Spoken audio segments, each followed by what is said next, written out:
good morning. I know there's no one here just yet because I haven't scheduled this. I um, ended up working quite late last night and I still have a bit of a cold, so I was just not sure if I was going to do a live hangout or not. And so by the time I got back up to mine, I just went straight. Well, I attempted to go straight to sleep. I have got the only cold and flu stuff that was available at the drugstore, not even the drugstore, the co-op, and it's got caffeine in it. And so it's been really good during the day, but in the evening when I tried to go to bed, I was lying there and my heart was racing, and I was just like, I'm awake, I'm awake, I'm awake, I am awake, because I've had caffeine all day. So fun times. Does an email say go live? And somebody's here. One person is here. Hello, one person. 3 people. Hello, 3 people. So yeah, I any of you Patreon peeps will know, had a bit of a debacle on Tuesday. All of my own making. I completely didn't register that the car was there and available, so I got on a bus, and I've come here with the plague. I haven't had a cold for ages, and it's like the most minor cold that you've ever had. Like, really, it's really not that bad at all. But I do feel like I have man flu because I haven't had a cold for such a long time. I have medicinal chocolate, you can see there, but I did get something almost finished yesterday. I have buttons to sew on, and I've already managed to knock 2 of them onto the floor. I found one, but I cannot see where the other button has gone. I'm really worried I've run over it with my chair, like crushed it, because I've done that before. I have more of them. It's not the end of the world, but yeah. Debbie's here. Morning. How are you feeling? I'm really fine as long as I don't try and do too much. So when I get up and try and move, that I'm just like, and I'm dying. I mean, I'm really not. I sound worse than I am. But oh, the general public. Why? Joker Clears. Morning, Sean. Good morning. How are you? Right. I have been pottering around down here, setting up the hangout and stuff. So my chocolate is at perfect drinking temperature right now. So I'm drunk. Yeah. But the Patreon peeps know that I treated myself to fabric whilst I was in the middle of my bus nightmare. So I do have new fabric. So that's nice. We've got a very lovely man coming to pick up the overlocker on Tuesday. And that's what he does. On a Tuesday, he drives around and drops off all the ones he's fixed and picks up all the ones he needs to fix for the next week.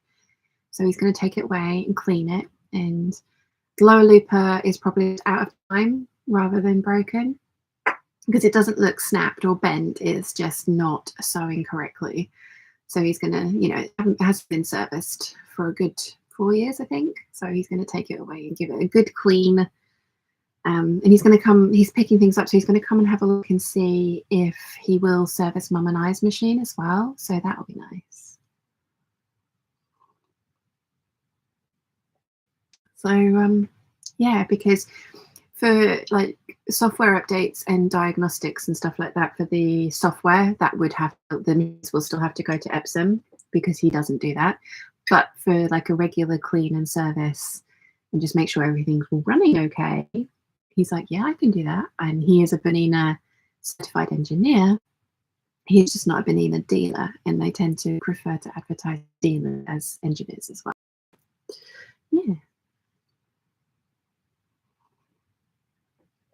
I'm out of the Black Forest Gatto, so I'm onto the 70% dark chocolate, which is very yummy. Oh, there's 25 of you here. Thank you so much for like turning up, even though I hadn't scheduled anything or advertised anything. So Sunday mornings is our thing. So,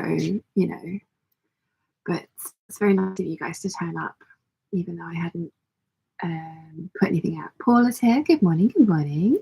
Caroline says, good morning. Happy St. Patrick's Day all. Indeed. Oh, I didn't even realise that I put green on. I was aware because Lynn had posted this morning a really like a bunch of funny memes underlining the fact that it is St. Paddy's Day, not St. Patty's Day. There's a really funny one with this with St. Paddy and then St. Pat and then a patty, like a actual burger patty, trying to get rid of the snakes. Rhode Island is really funny.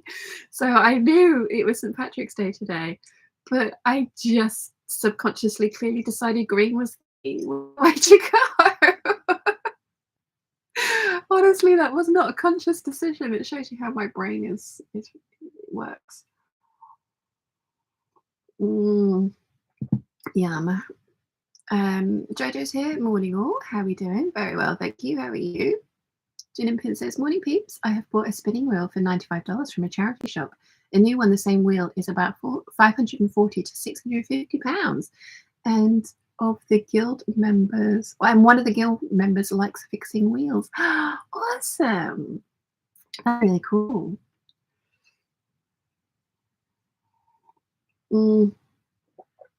Yeah, this is good. So I've taken my multitudes of vitamins this morning, as well as my caffeine-riddled cold and flu. So give it about 20 minutes and we'll see if the caffeine kicks in. I did not sleep well last night. So, yeah. Joker Clear says, well, I was going to be here for a whole event this morning, but apparently falling asleep on the couch has rendered me beyond exhausted. So I shall head for bed and try for 40 before the alarm wakes. Get some sleeps. Sleeps are important.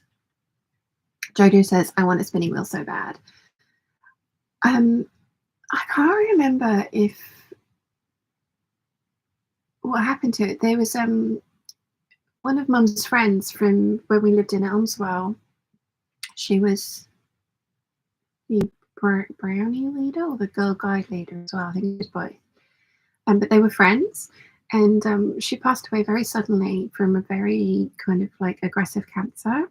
And she had a spinning wheel, and her husband offered it to Mum because he knew that Mum's a crafter, and Mum said no because it's a beautiful thing, but she was just like, I have nowhere to put it, and it's not a craft that I would want to try and attempt. And I don't know what they did with it. I will have to ask.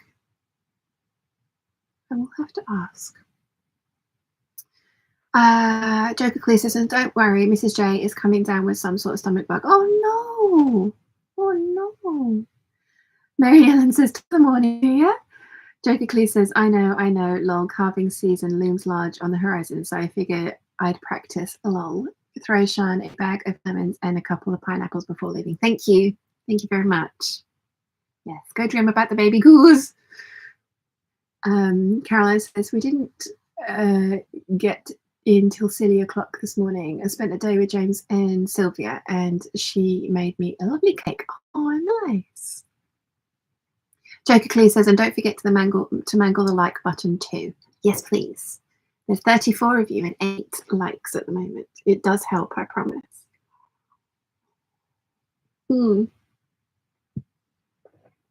Oh dear. Pin says, I'm moving away from dressmaking to spinning and weaving more, but I have just reserved a room in a hotel for Dressmakers Ball in October. Not got my ticket yet.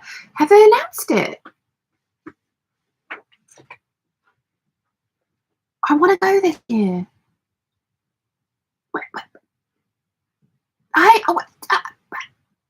Fox is here. Hi. Okay, crafty so-and-so. Dressmakers Ball. Show. Where is it? Where is it? Where's the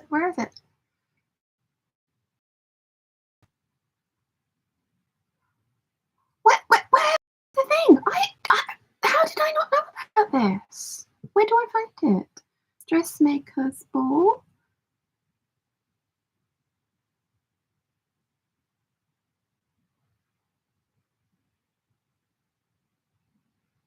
Accounts.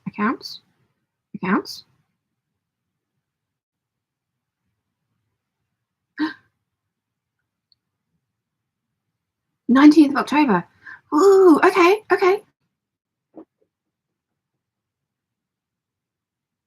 How did I miss this?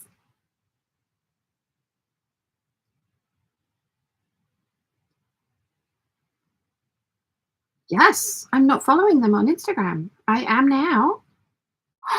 Yay! Okay.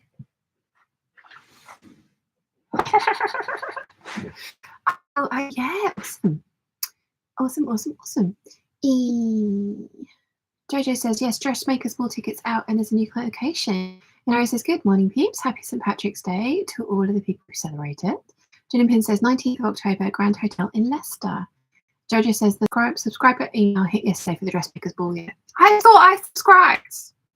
I thought I did, but apparently not. Damn it. I think Mum's booked us tickets for the Festival of Quilts as well. We're going on the first. We're going on the Thursday, or at least that's the day that Nia and I requested. So,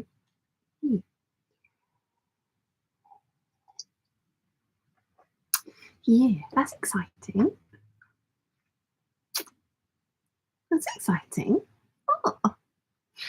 Jonathan says, I couldn't get on the Grand Hotel website, so I've booked the Gresham Hotel, only found out this morning. Cool. I'll have to have a look.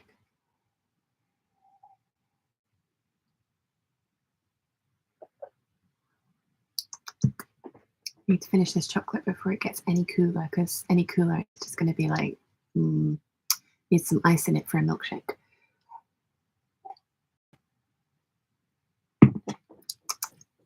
Sorry, kind of like mainstreaming chocolate or down mainlining. Oh, words are hard. Words are hard. Because the lurgy and caffeine's just not kicked in yet. Hi, yeah. Everyone, hi. Hello, welcome. Yum. Yum, yum, yum, yum, yum.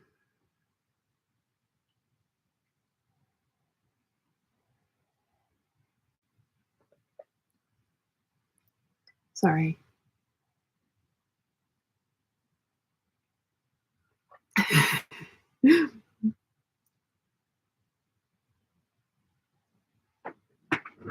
Okay.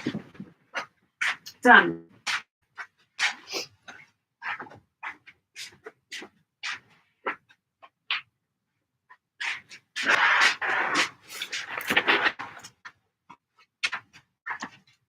I need to remember to turn the heat on. I'm very impressed with myself. Very impressed with myself. It doesn't take a lot to impress myself. You know, but I am very impressed with myself. Right.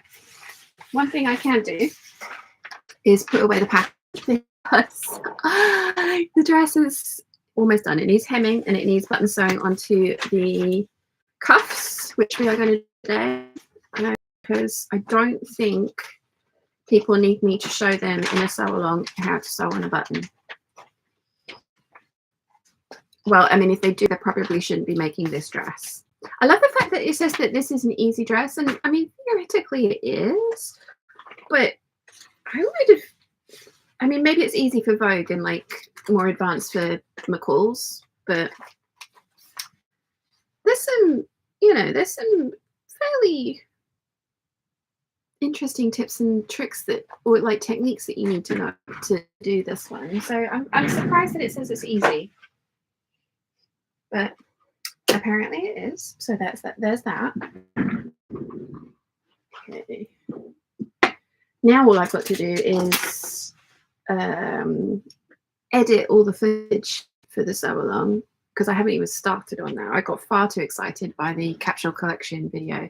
Thank you so much for all the love on that, by the way. I know I said it to the Patreon the other day, but I haven't said it out loud to you guys as well. Thank you for all the love on that. That was, what's funny is the longest day of filming is the bit that ended up being on screen for 15 minutes. But yeah, we have other videos planned for that capsule collection series as well. We're going to do one of so you've made a capsule collection, now what? And then we'll do another one. What was the other one we were going to do? Sorry, my brain has given up today. There was another one that we were going to do. Oh, styling tips and tricks. So I had to cut a lot of stuff out because the video was, to start with, it was about an hour and a half long, and I got it down to 45 minutes. But the things I cut out were very intentional because I talked to Nicola about it. She came over on Friday afternoon with me too. It was very exciting. The eagle-eyed amongst you might have noticed that she's starting a YouTube channel. Many of you have subscribed to it. But yeah, we were talking about like collaboration content going forward. It's so nice to meet somebody that lives on the island, remotely interested in the sort of thing that I do. It's really, really fun. Yes, there is chocolate, Jojo. Spice the chocolate. It's medicinal chocolate. It's orange chocolate. Yes, it's for making me feel better. Yeah, it's really, because I mean, you know, like Jojo, when Jojo came down for a week, we did so little sewing. Did we actually do any sewing? I know you were every day. Did we actually do any sewing? We did do some, but it was one day of sewing. The rest of the time we just sort of like waffled and chatted, and it was amazing. But Jojo had to come a very long way to do that, and which was incredibly appreciated, and you're welcome back anytime that you want to come, Jojo, by the way. But it is really, really lovely to meet somebody on the island of a similar age to me. Like, I'm 6 years older than Nicola, but similar age to me, who is interested in the same sort of stuff that I am. It's been so much fun hanging out with somebody. Like, obviously I love hanging out with Mum, and it's really fun that she enjoys the same sort of stuff that I do as well. And it's really fun that I can help and teach her a few bits and pieces, because it's a really lovely dynamic. But it's just been so nice to make a friend. It's been so nice to make a friend, because like there's so many of you that I class as friends, and it's lovely to see you, and it's wonderful then when we get to like meet up on the mainland and go to like events or shows or shopping trips like Caroline on the you know, when you come down to the Gold Hawk Road. And yeah, that's all absolutely amazing. Like Debbie's also come down to the island. She did bring her husband, so I didn't inflict a sewing day upon them whilst the hubby was here. But yeah, it's just so nice to see all of you guys in the wild, as it were. But none of you lived close enough to me. So it's been really fun kind of making a new friend, which is something that's quite difficult to do the older that you get, or at least that's my experience. Yeah, so I did pre-warn her that I was ill, and she was like, no, it's fine. I'll just stay far away from you. Okay. But yeah, so she came over Friday. We had it was a really, really fun afternoon of trying to get stuff onto her computer so she can edit it for the new channel that's coming, and then also like planning out content strategies and things like that. And I'm actually going over to hers next Thursday to film a bunch of stuff for her channel. And then she's coming here on Friday to film a bunch of stuff for my channel, which is lovely. So yeah, there is a reason that I started that conversation, and I can't remember what it was, but yeah, words are hard. Jojo says hi to Nimue. Laura says good morning. Good morning. Dorset Threat says morning all. Good morning. Lynn says good morning from SC, which is South Carolina. Did I get that right? Did I get that right, Lynn? Nimue says we booked our flights yesterday. Would you believe that Ryanair won out because of the connection, not the price? Wow. Jim Pin says, Jojo, I don't know where you live, but if you check out the Association of Guilds of Spinners, Weavers and Dyers to find your nearest group, I found mine, Durham, very welcoming and knowledgeable. And Jojo says, oh, especially I've read that one already. Jim Pin says, and I could have borrowed a wheel to see if it was for me. I just saw this wheel in a shop on my way to work. I mean, impulse purchase, but I like the way you're thinking. And Ari says, yummy chocolate. Yes. Jojo says, you need the vitamin C though. Yeah, so it's obviously it's medicinal, love. Also, after hearing invite books ferry ticket. Yay! Yay. Lynn says, yes, South Carolina, Masters area. Ah, cool, I got one right. Yay. So yeah, I have some buttons to show off. I really like how this dress turned out. I was going to do self-covered buttons in the dark tan color that I did for the navy fruity one. I'm really glad that I didn't, because I think they would have been too in your face. I just went for shell buttons for this one, and I really like it. And I think it's going to be a really good illustration of, like, because I am going to do the Patreon peeps voted for the emerald green cobra corsage with hot pink piping and buttons. And I am going to do a tutorial on that, but just concentrating on the tips and techniques I do to make my piping, install the piping, seam the piping, sing the theme tune, play the theme tune, write a theme tune. Sorry if anyone's not a Little Britain fan, that makes no sense to you. Yeah, so there's going to be like a video on that coming up soon-ish. But I think it's going to be a really good illustration of the difference that it can make. I really do love this dress. Don't get me wrong, I think it's a gorgeous dress. And there is absolutely no way I could have put piping in this one, because it just would have shown through the fabric. It really would have shown through the fabric. But yeah. Although I'm glad that I let the skirt hang, because I don't know if you can see. Hang on. Oh yeah, here we go. The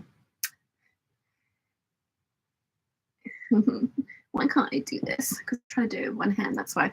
So that's the side seam. That is the side seam of the skirt, and nothing's twisted, and I haven't like distorted the seam, and like, you know, it's all sewn nicely together. There is a good amount of a drop there. So yeah, I've got to level the hem quite considerably, but I also do need to sew on some buttons. So shall we do that? Shall we do that? Jojo says to Gin and Pins, I'm in Birmingham, lovely. Already checked out the guild. Like I said, I really want a spinning wheel, and I've got a group relatively close. Oh, that's cool.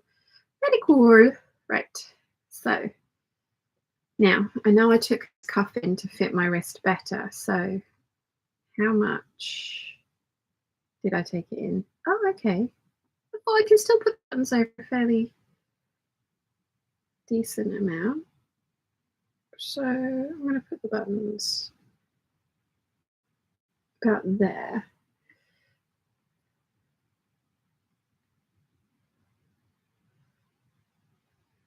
Okay.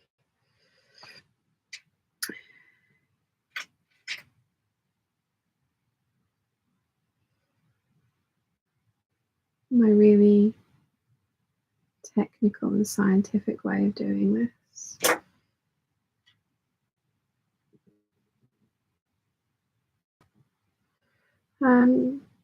Anyone else watch the Taylor Swift era tour on Disney when it came out?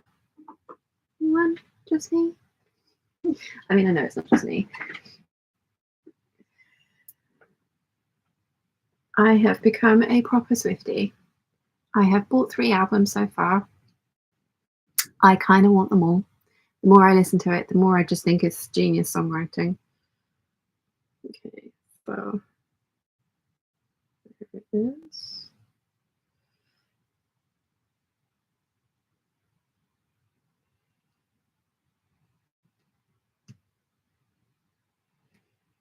Jen and Pin says there's also at least one on the Isle of Wight. Oh, a spinning guild. Cool. I mean, never say never. It's not one of those things that like I'd ever thought about doing. But never say never.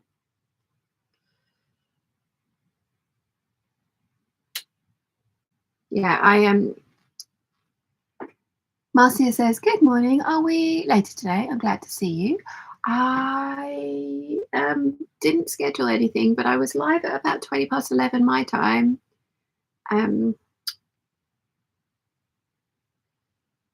Yeah, I did schedule anything because I really wanted to see how I was feeling this morning as to whether I would do a hangout, because I know I said on Patreon I would, because I put the Patreon waffle up last night. Thank you very much for everyone that watched that, because I know it was just basically me going thick.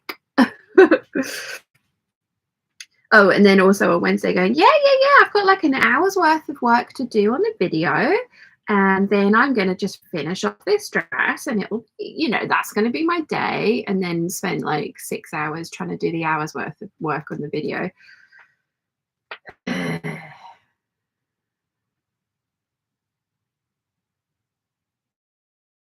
I'm not like the world's best editor in the world, we know this.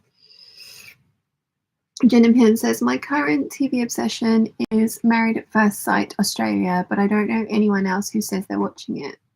Ooh, am I too old to go on that?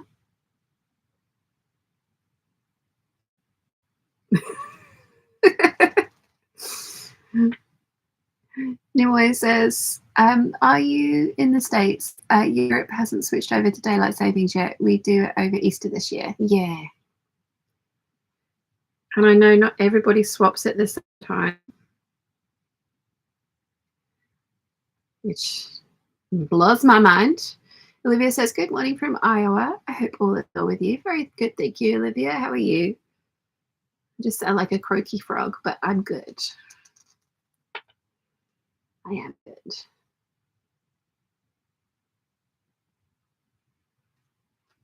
Olivia says, good morning to all the peeps as well.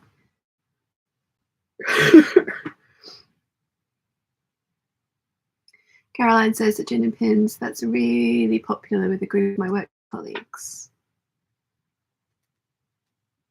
Taking applications. I mean, with my track history, my track records, my dating history, track history, there you go. See, this is probably why I'm single. My brain does not do like a single thought. It does all thoughts at once, and they all just, yeah. Jen Pin says the oldest male is over 60 this season, and a couple of the women are in their 40s and 50s. Ooh! Ooh! I've always wanted to go to Australia. Wonder what she would think about that.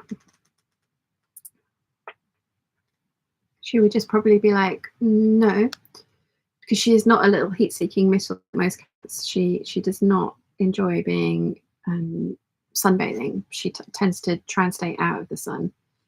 She does get very hot very quickly because, I mean, she's got grey fur, but it's still dark, so it attracts the sun. She gets very hot very quickly. Got lots of rallies down there. Lynn says, I wish the States would switch to one time for all. Some of us are on daylight saving times and some of us are on regular time. I wish they'd just do away with daylight savings time. Like, what's wrong with how it is now? Let's leave it alone. Stop messing with what's perfectly fine. Right. Let me just double check that I've got this button on the right place and I haven't just sewn it completely incorrectly. Oh, come on, you fit. I know you fit. Yes, I can wiggle my hand in there. This is good. Now I've just got to sew on 7 more. Olivia says, I'm in Central Time. Gin and Pin says this UK version, but I didn't like that one as much. No. No.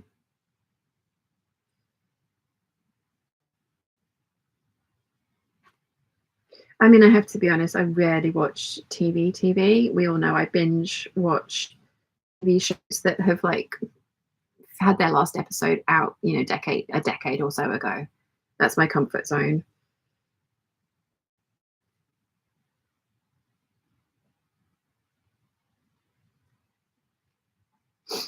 Jojo says, no, I forbid it. You're far enough away already. No Australia.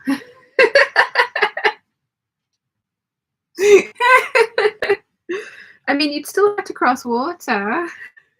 just a little bit more water. You know, if I think it's difficult to get to the Isle of Wight. Can you imagine me sitting here going, "Yeah, I made a friend. All of my friends live too far away. I'm also going to move to Australia." Yeah, no. Marcia says they decided a few years ago to change daylight savings time 2 weeks earlier than the historic time and add a couple of weeks. I personally hate the dark mornings.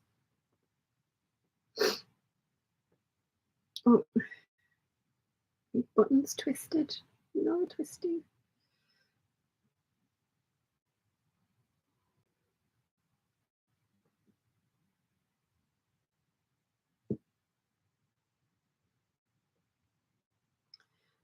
And you're making absolute meal of this.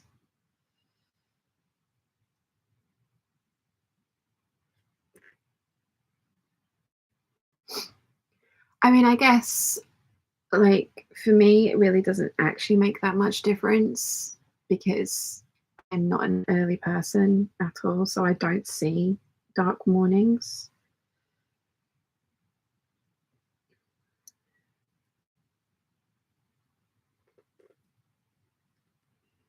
But yeah.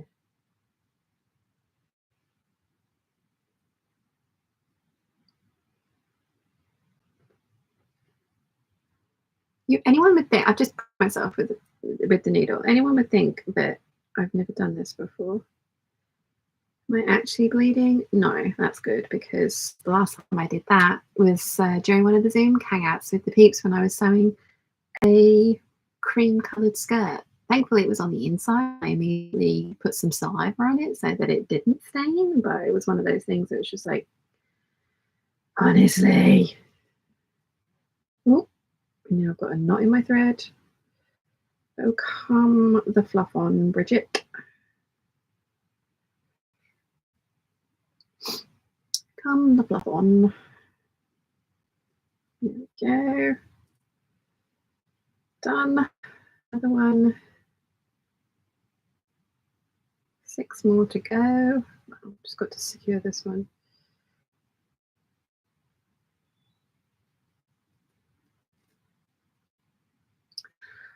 So, what is everyone else doing today? Oh, I've got to level some gems. Uh-oh. 1, 2, 3, 4, 5 hems. I've got 5 hems to level, and every single one of them is lined. Then I've got to hem those hems. And it's one of those times where I'm just like, why don't I want short pencil skirts when I have to hem giant circle skirts en masse like that? But it's genuinely much better to leave them, or at least I find it better to leave them to hang and do their thing so that I don't ever have to do it again because I don't want to have to do it again.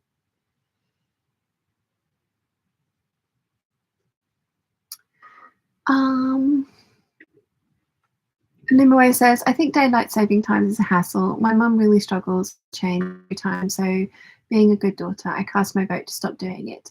Not that the EU managed to sort that out yet. Sorry, I would rather not follow China's lead when it comes to keeping time. I would rather dispense with daylight savings time altogether. It says, did anyone watch the Inside the Hem video on Simplicity's new pattern release? I haven't yet, no. Nimoy says, I'm off for lunch now. Hope to see you later. Thank you for joining us, Nimoy. And Ari says, I don't get enough sleep as it is. Yeah. No.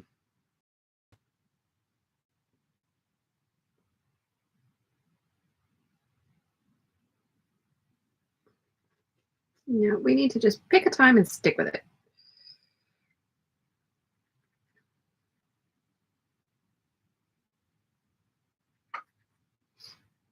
So Kate says to Olivia, yes, that's giving.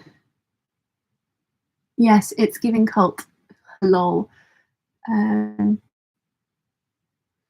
haven't. Okay, that's a quote from the Inside the Hem video. I need to watch this. I love watching her videos round up of the pattern collections. So I will get around to it. I will get around to it. I will.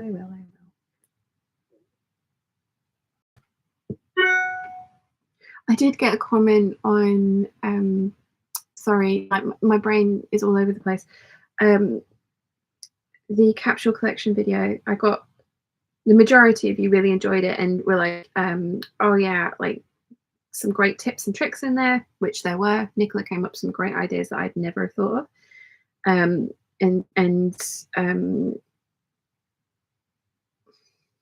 know what I'm trying to say.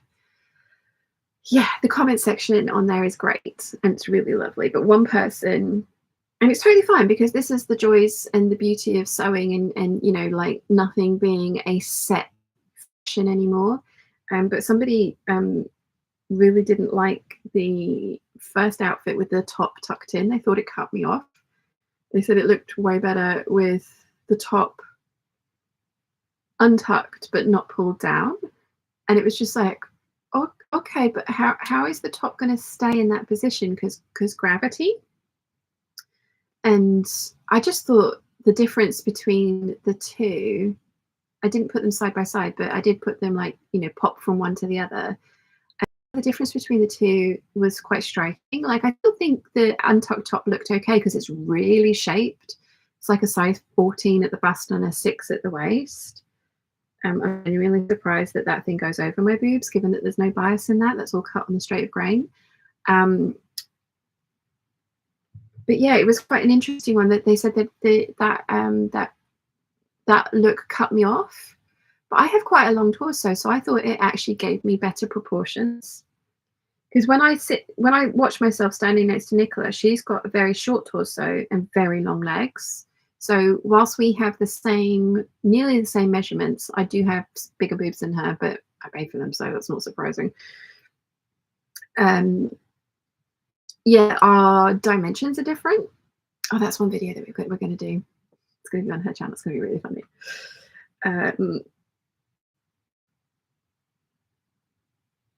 But I want more of her dimensions, and I want to trick the eye into that sort of thing. So that's why I really like emphasizing the waist and my high waist as well. Like, I can never find trousers that are high enough waisted for my preferences.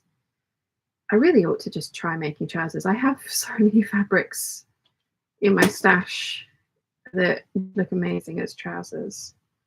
But yeah, I thought it was quite interesting. But then that, again, that's, like I said, the beauty of sewing and styling and things like that is that we can all tailor everything that we make and want to our own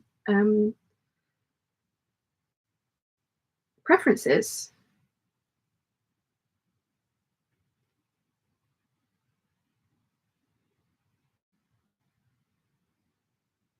I just thought it was an interesting comment. Sorry, my little brain gone on a random tangent there.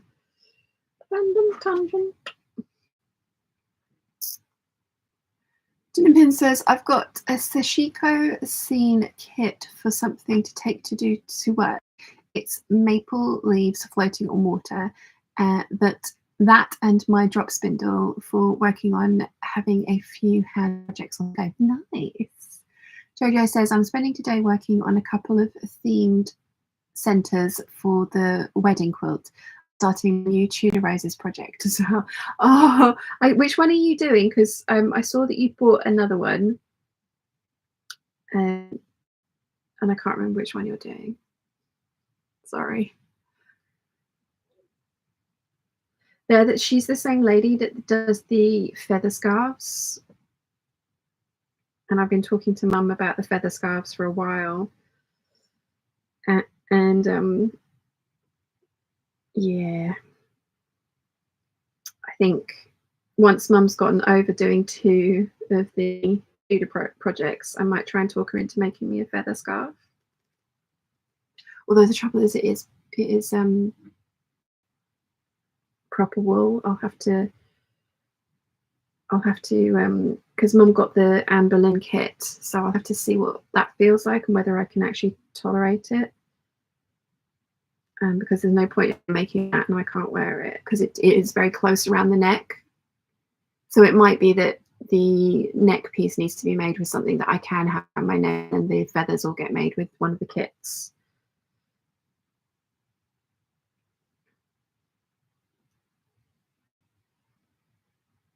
There was a Tudor cardigan that I quite liked as well, but I can't remember which one it was. I can't remember which Tudor it was. Caroline says, I'm working on the new cross stitch that's an old Singer type sewing machine. Oh, cool. Very cool.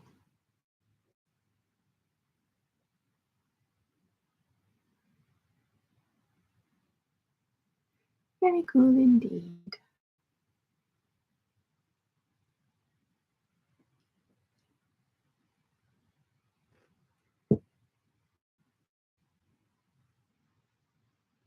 Okay.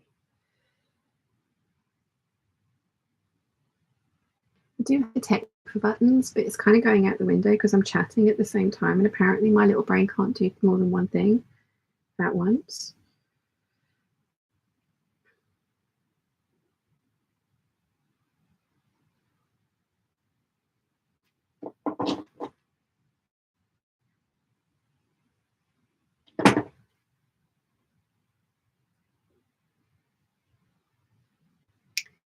More than one thing at once. I think the cold and flu stuff has kicked in. I'm starting to feel a little more human, which is nice. Although it's also giving me severe cotton mouth. Yeah. I do have a giant water bottle full of apple and pear squash next to me though, so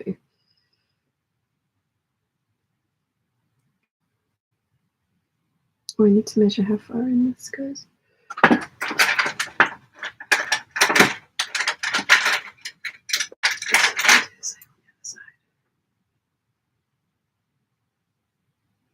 7/8 of an inch.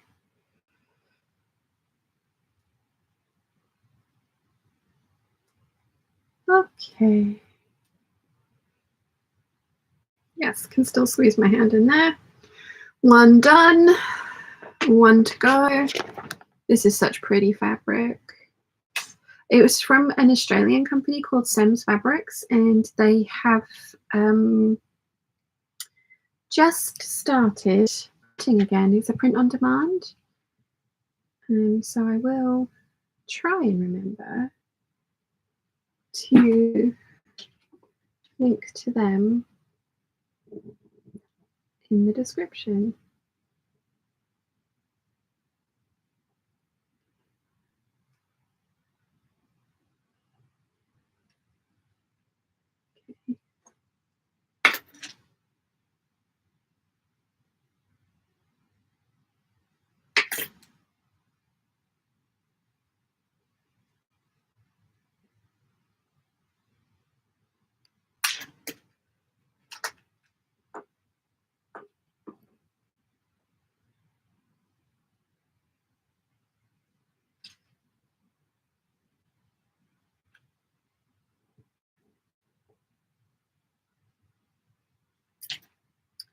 Okay, button placement marked. Now I just got to show them.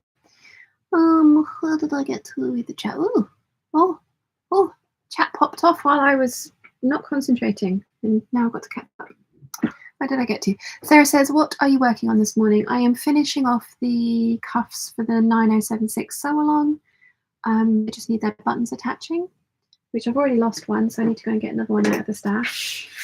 I knocked two on the floor. I found one, but I literally cannot see the other one because, of course, they fall with the non-shiny side up. And I haven't heard a crunch, so I don't think I've run over it. But I cannot see it. So I will probably find it like I find lots of things when I turn the room into another configuration. It'll be like, oh, look, there's that thing that I fell on the floor and I completely forgot about. But yes, the 9076, the cuffs, they need some buttons for those. Paula says, I'm doing some computer work for inventorying my bag hardware and supplies. A little boring, but the end result will be so helpful. Glad you have to have you for company while I work. I did that once and then promptly lost the thing, so don't lose the thing.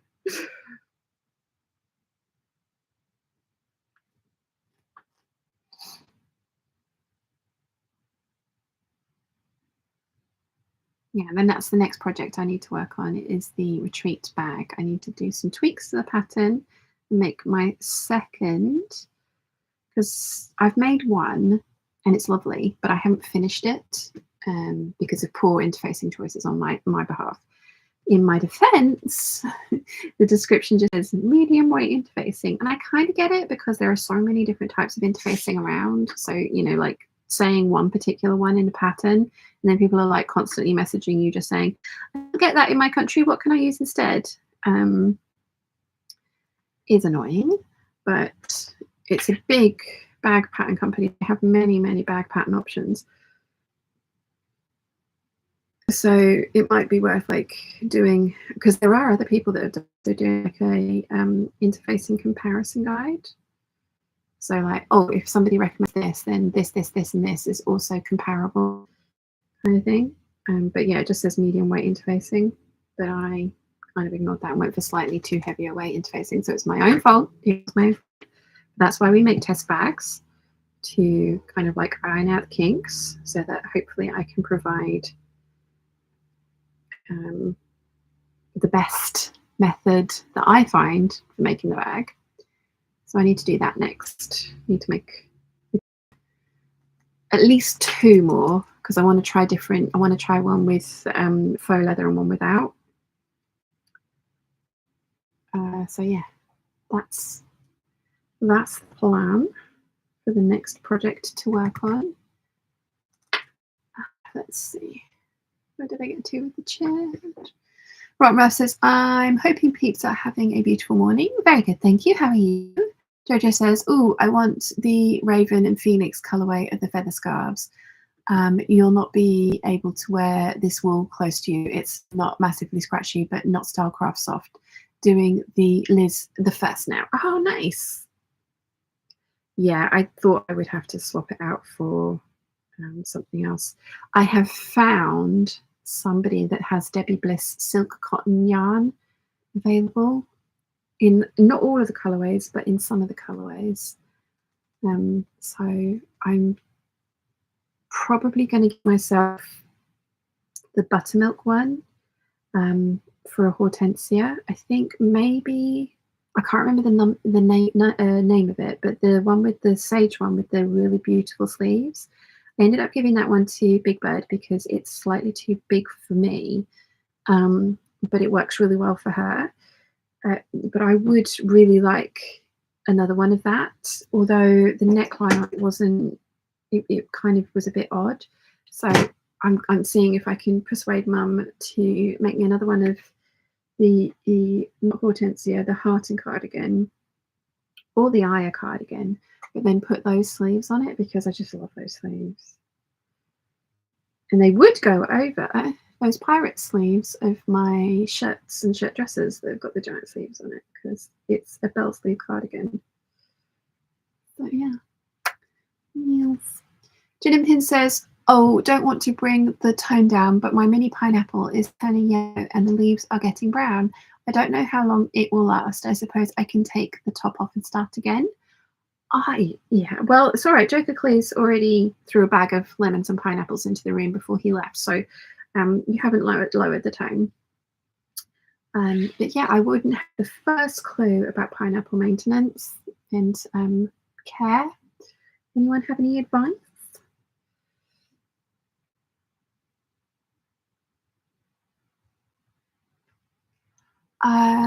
Caroline says, I'm thinking of the Catherine Howard Anna sleeves from the book. Nice. I cannot remember which one is the one that I want.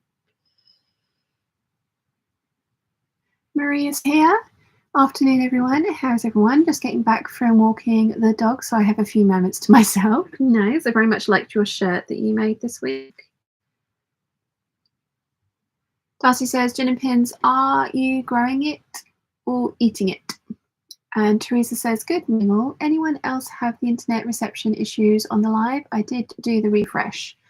From my side, it's not telling me that I'm having any internet issues at all. Anybody else? Yeah, she has tried it turning it on and off again. Jojo says to Caroline, I have my eye on Catherine Howard too and Elizabeth Woodville. Nice. Jinimpin says it's ornamental. The fruit is only about 3 to 4 inches long and the top is about the same. I don't think it's edible. Oh, a baby pineapple. Caroline says to Jojo, Hubs searched out the book as part of spoiling me on my birthday. Margaret Tudor is also beautiful. Mim says, hello, Sean, and hello, Peeps. How are you, and what did I miss? Not much, just some waffling about having a cold and sewing on some buttons, which I apparently do better when not in company. I've completely forgotten how many times I've stitched this one on now. I do usually have a routine, and it's gone completely. Just myself with a needle again. It's gone completely out of the window because I'm chatting to you guys. I'm not complaining. I very much enjoy chatting to you guys. Go anywhere, please. I'm just saying it's underlining that I really cannot multitask.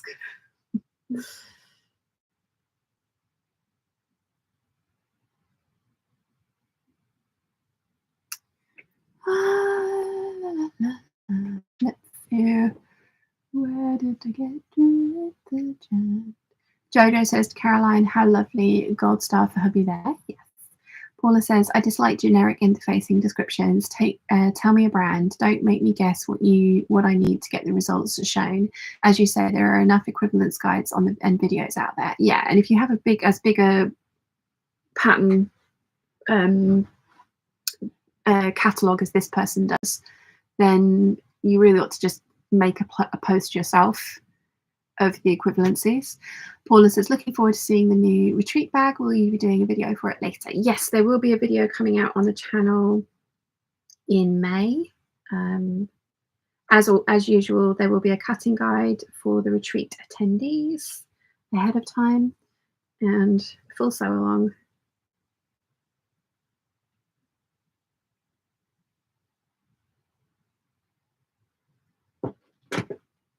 As well.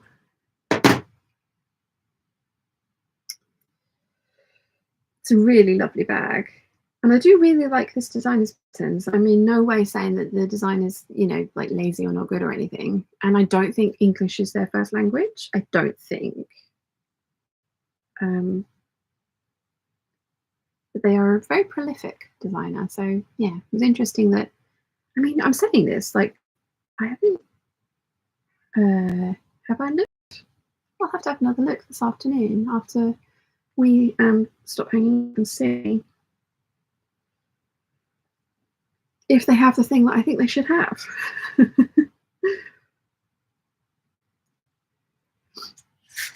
Darcy says, Gin and Pim's baby pineapple is a beautiful thing ornamental wise, but they only grow fruit once and then they die. Unfortunately, just like the edible ones, I think you have to start again. Oh. Marie says, I'm doing the Anne Boleyn cardigan, just finishing off the chocolate heart and cardigan. Nice. Very nice. Paula says, yay, I wish I could go in-person retreat, but we'll have to settle for the video for now. Well, there will be another one next year. If you fancy that one, Paula, it would be lovely to see you again. Oh, not sure how, but managed to unthread the needle yet again. There's enough thread here for one last button.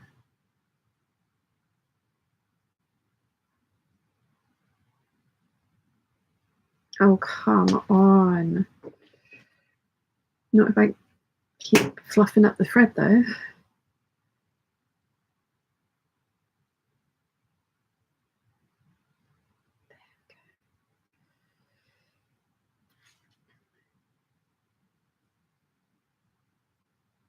Marie says, okay, just finished off my sandwich. I'm now going to disappear and do some gardening. I will catch later. Enjoy your gardening, and thank you for stopping in and saying hi.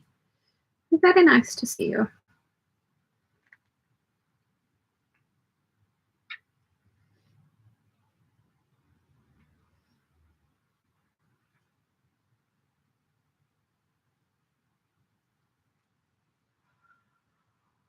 Oh, I'm not awake. The caffeine apparently will keep me awake all night, but won't keep me awake during the day.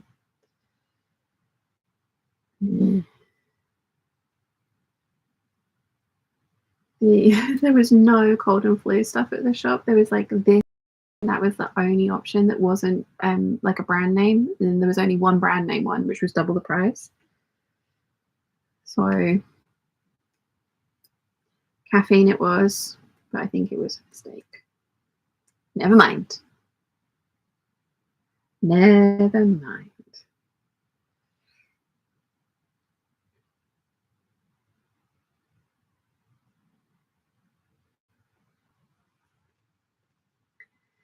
Never mind. What am I going to do after this? I have bought a couple of shirts down that I want to take the sleeves off of. The little tie front crop shirts, and I never wear them because I put sleeves on them, and I don't really like that length of sleeve on me on that kind of a shirt. I want them to really be sleeveless. So I need to take the sleeves off and then finish the armholes with bias binding. So we could unpick those, couldn't we? Could work.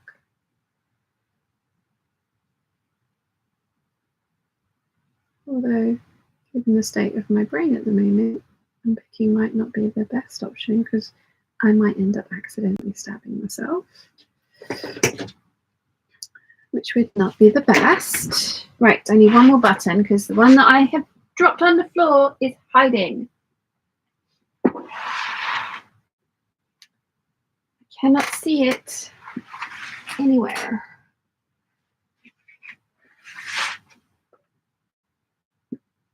There's one of Mum's pins.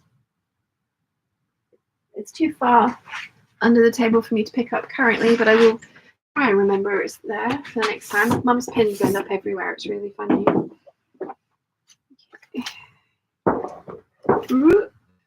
Need a button. Come here, little button. Here we go.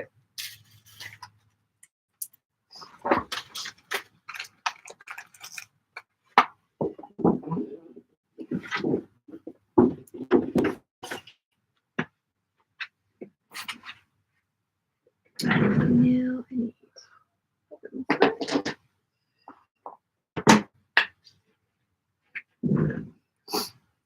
Darcy says, I overdid the gardening yesterday and I'm still paying for it today. Oh no. Wandering says, hello, happy Sunday. What are we doing today? Currently attempting to sew on some buttons. What are you up to? He says, I just finished making breakfast for my husband. He says, hi Sean. Hi husband. He's been doing an Atkins type diet, has lost 15 pounds in 31 days. His breakfast is eggs, bacon, hash browns, and toast. Is that toast? How is he getting hash browns and toast into an Atkins breakfast? Because Dad always has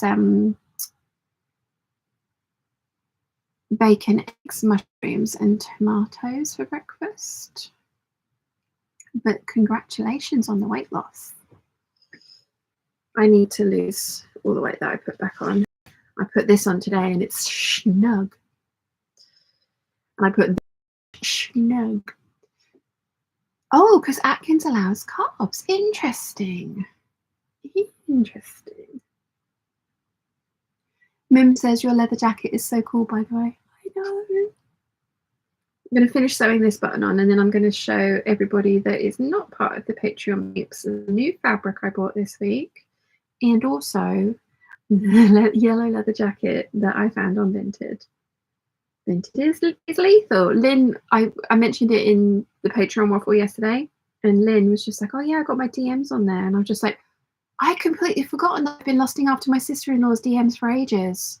Let me see if they have them. And they do have a pair for 40 quid. And I am very tempted. Although I want to be the girl that wears the big chunky DM boots with the cute floaty dress and you know, looks amazing with the leather jacket over it. But I don't know if I'm that girl. I think I might be too prim and proper for that. I don't know. I want to be that girl.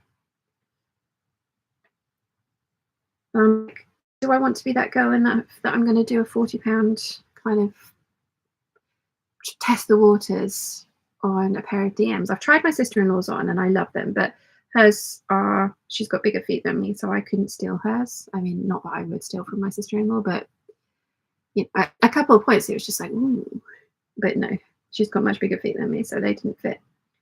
But these DMs are rather nice. And then I saw that DMs do like heels and wedges, and I was just like, oh, do I want to be that girl? And it's like, do I?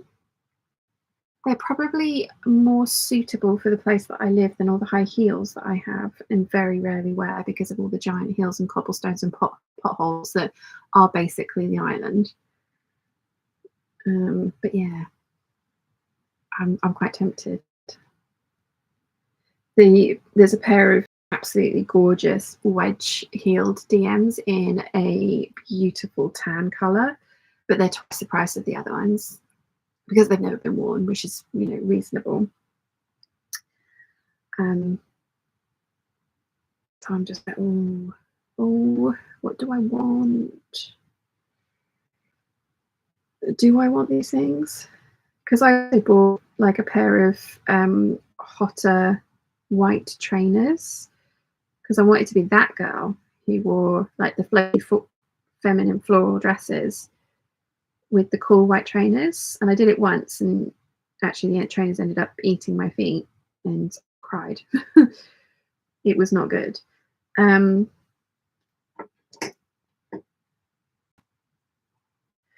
But I also don't have the ankles for that. Like my ankles look great in ballet flats or high heels, but in trainers, I don't have enough definition in my ankle for my preference, not for anybody else, for my preference, to feel that I look good in that kind of outfit. I tried. And I do sometimes wear the trainers with my Siroccos, which is what I'm wearing today. Although I do currently have on floofy boots. But, you know, from my eye, I don't look like what I have in my head when I put those on. I have finished, apart from the hem, my 9076, which means the video will be coming out next week. Ah! This pesky dress. Pesky dress. But yeah, the for those of you that aren't in Patreon, I found the Karen Millen yellow leather jacket that I have been banging on about trying to recreate because I didn't buy it 20 years ago and I've regretted it ever since. I found it on Vinted for 30 quid, including postage.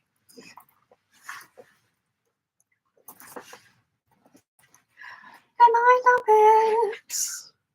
Oh. I mean, you know, technically this is probably way too for me. I should have got the next size up, but the next size up was 50 quid more expensive than this one. And honestly, I probably would never want to wear it done up anyway. So, yeah, very happy with that. It does not go over cardigans, but the way that I wear leather jackets tends to be in place of a cardigan anyway.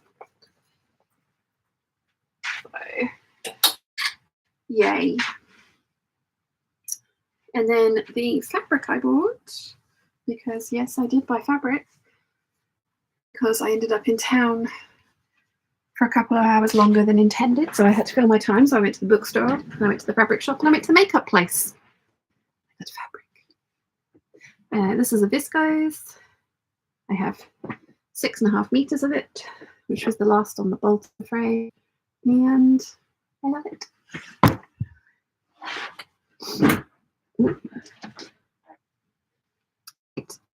Would you like to see the latest obsession on vintage? Yeah. Olivia says the rest of his meals were more focused on protein. That this has worked for him, not for me. Oh, yeah. I remember you saying that he's like it's dropping off of him and it's really taking its time with you. It's the other way around for mum and dad. It's really sticking on dad, and mum's just like lost weight, like like this. So I need to get back onto it properly as well, and not have the medicinal chocolate, but. Like Jojo says, that's basically, I did take a vitamin C tablet this morning, but that was also vitamin C. So, no.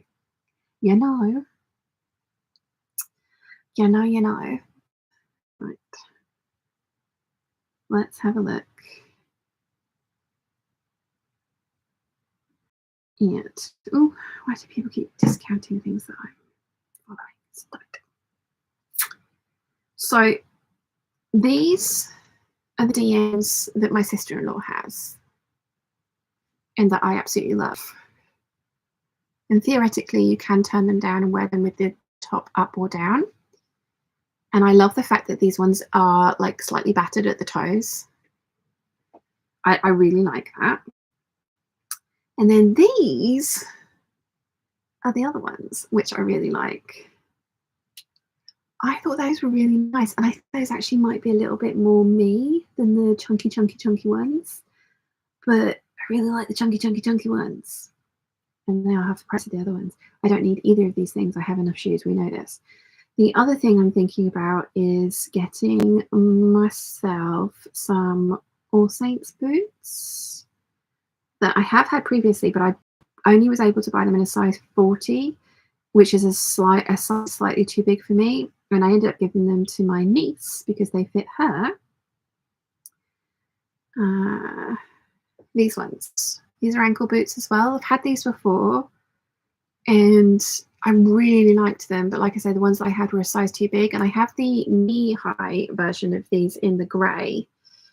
And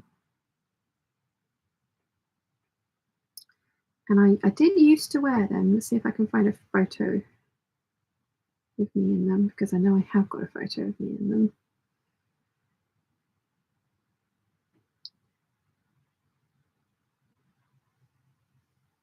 Or at least I did have a photo of me in them. Let's do, yeah, here we go. Coming up somewhere along here. Come on. I know I've got this picture.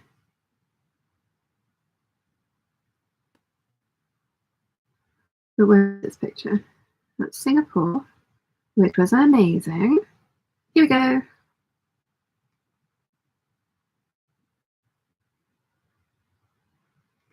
So yeah, I have had those boots before and worn them and liked them very much.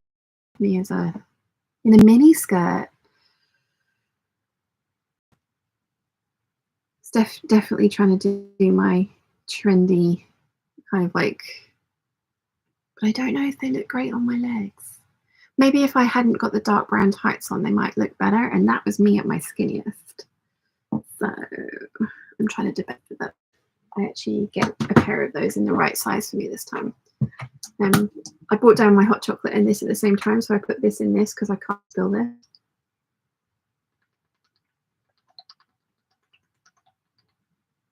Plus also, it's more than a pint here.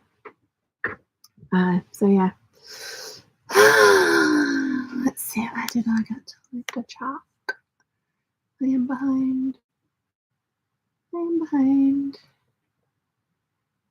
The Wandering Sow says, I'm trying to get my Upton dress to fit me right, so mad at myself for not paying attention.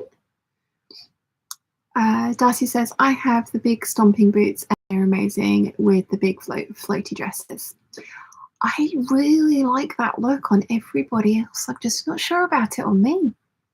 Jennifer says, one of my work colleagues asked me to teach her to sew this week. She can't sew a button on.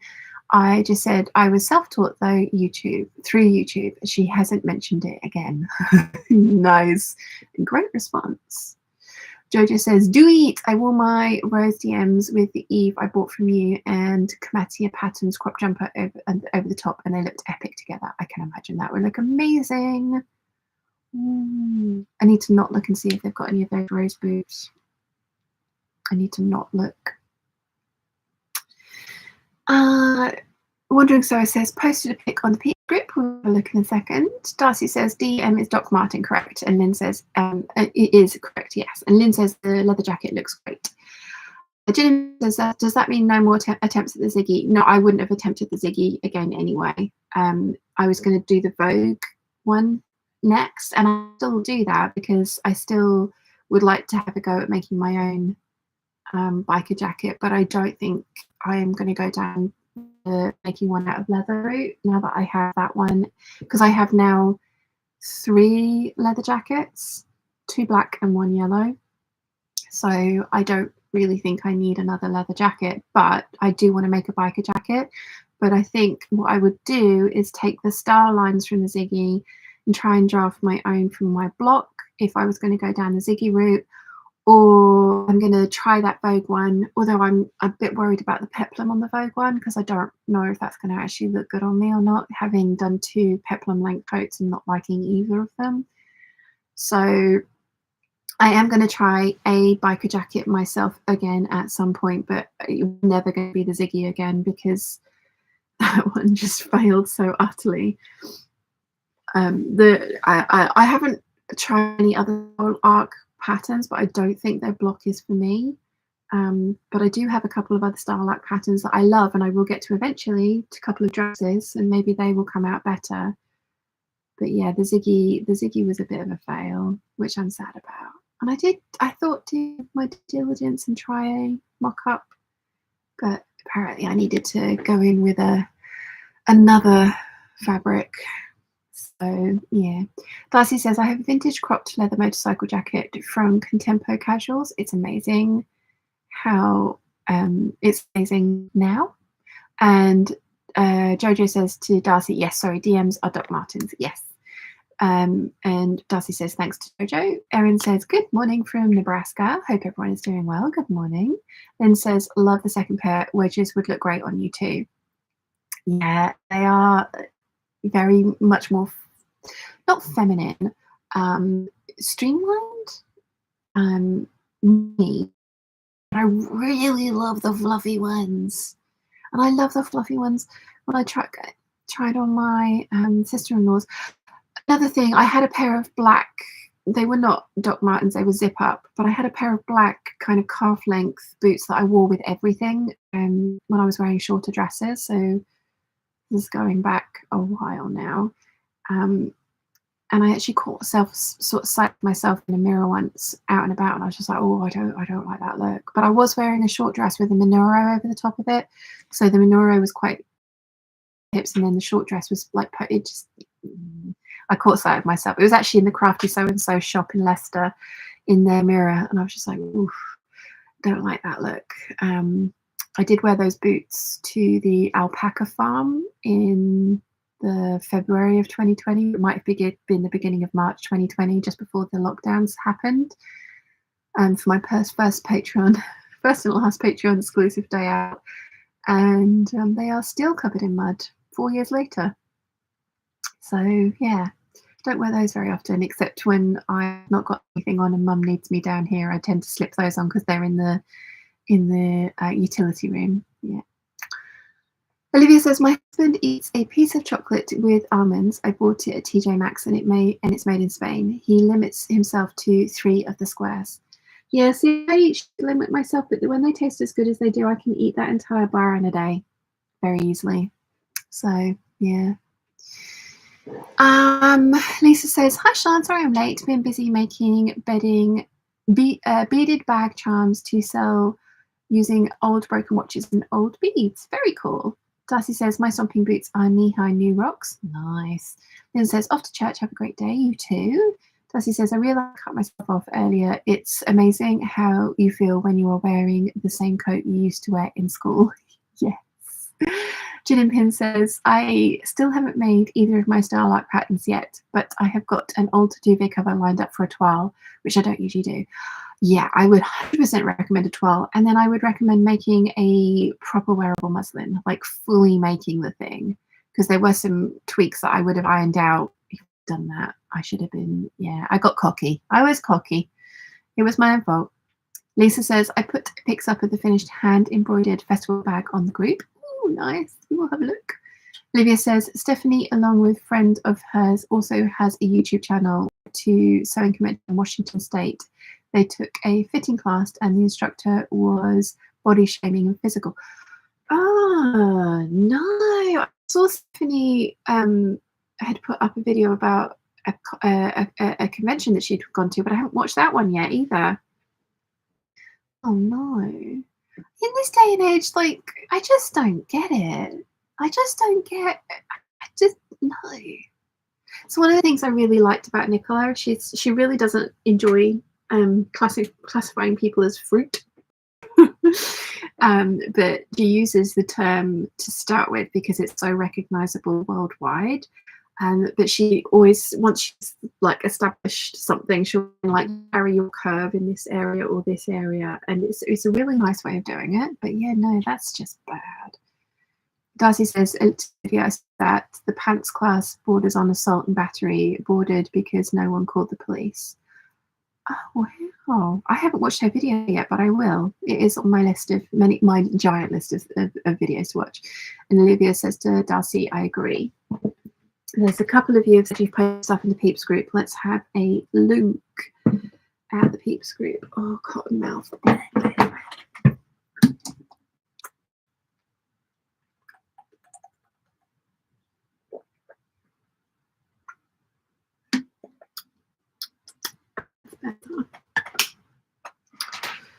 That's better. God, I've been waffling at you guys for an hour and 50 minutes. Oh, wow. That's amazing.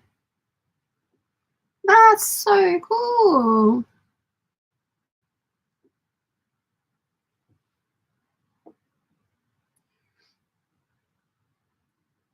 Very cool. Kittenish Behaviour Peeps group. That was the first thing that came up. Oh, that's pretty. Is this the Upton dress? I like the fabric. That's really pretty.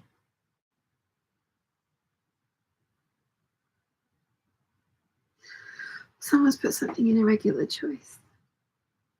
Oh no, good. They're too small for me. That's fine. Totally fine. Totally fine. A pair of the Meow boots came up in green, and I was just like, and then I didn't buy them, and I'm sad. Because the green Meow boot is something that I've wanted for ages. Oh look, I've gone live on YouTube. That's exciting. Sorry. I can't be doing the little red notifications on my phone. Don't like it. So I have to, if I open my phone and there's a red notification there, I have to go in and do whatever it needs doing so that it goes away. So I had some emails and they needed to go away. Jojo says to Olivia, I watched Stephanie's vlog on that con last night. Utterly shameful behaviour of the teacher.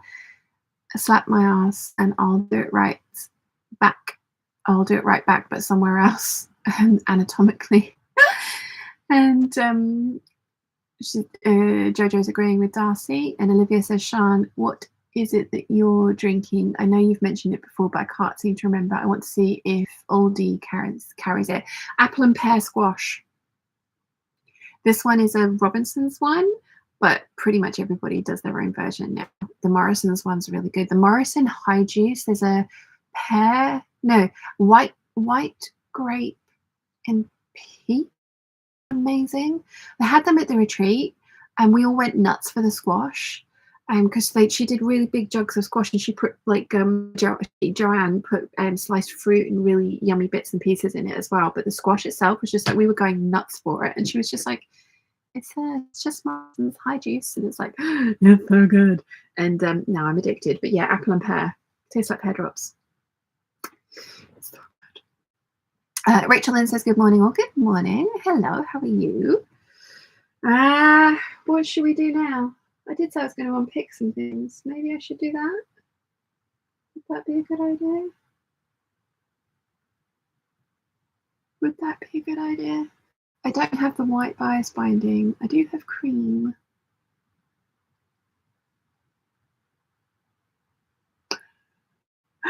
My poor little brain.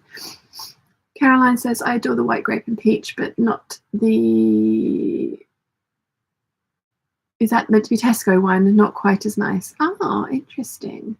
Nimue says, I'm back. Don't forget to like the stream, peeps. Yes, please. There's 69 of us currently and 40 likes. It would be very nice if you did. Gin and Pin says, I finished making blueberry gin this week. I'm making blueberry jam as well. My favorite attempt at jam making. Ooh, good luck. And test it. Test it, test it. Olivia says, let's play with fabric. Yeah, I've got this one in. I think this one is going to actually just end up in this collection. I wonder if it would go with Anaconda Anthesis. Anthesis. Yay, I said it right. Where's my booster? Here you are.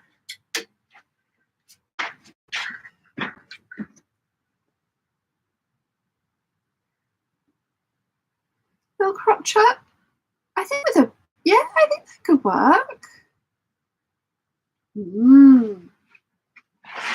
If not, it works with the rest of the bits, the plain bits, for sure. For sure. Is there room in here for this?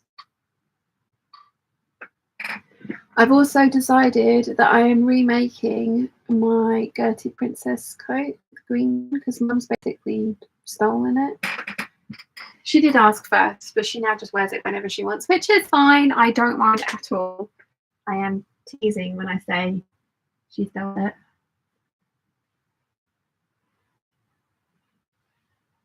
Totally teasing. But.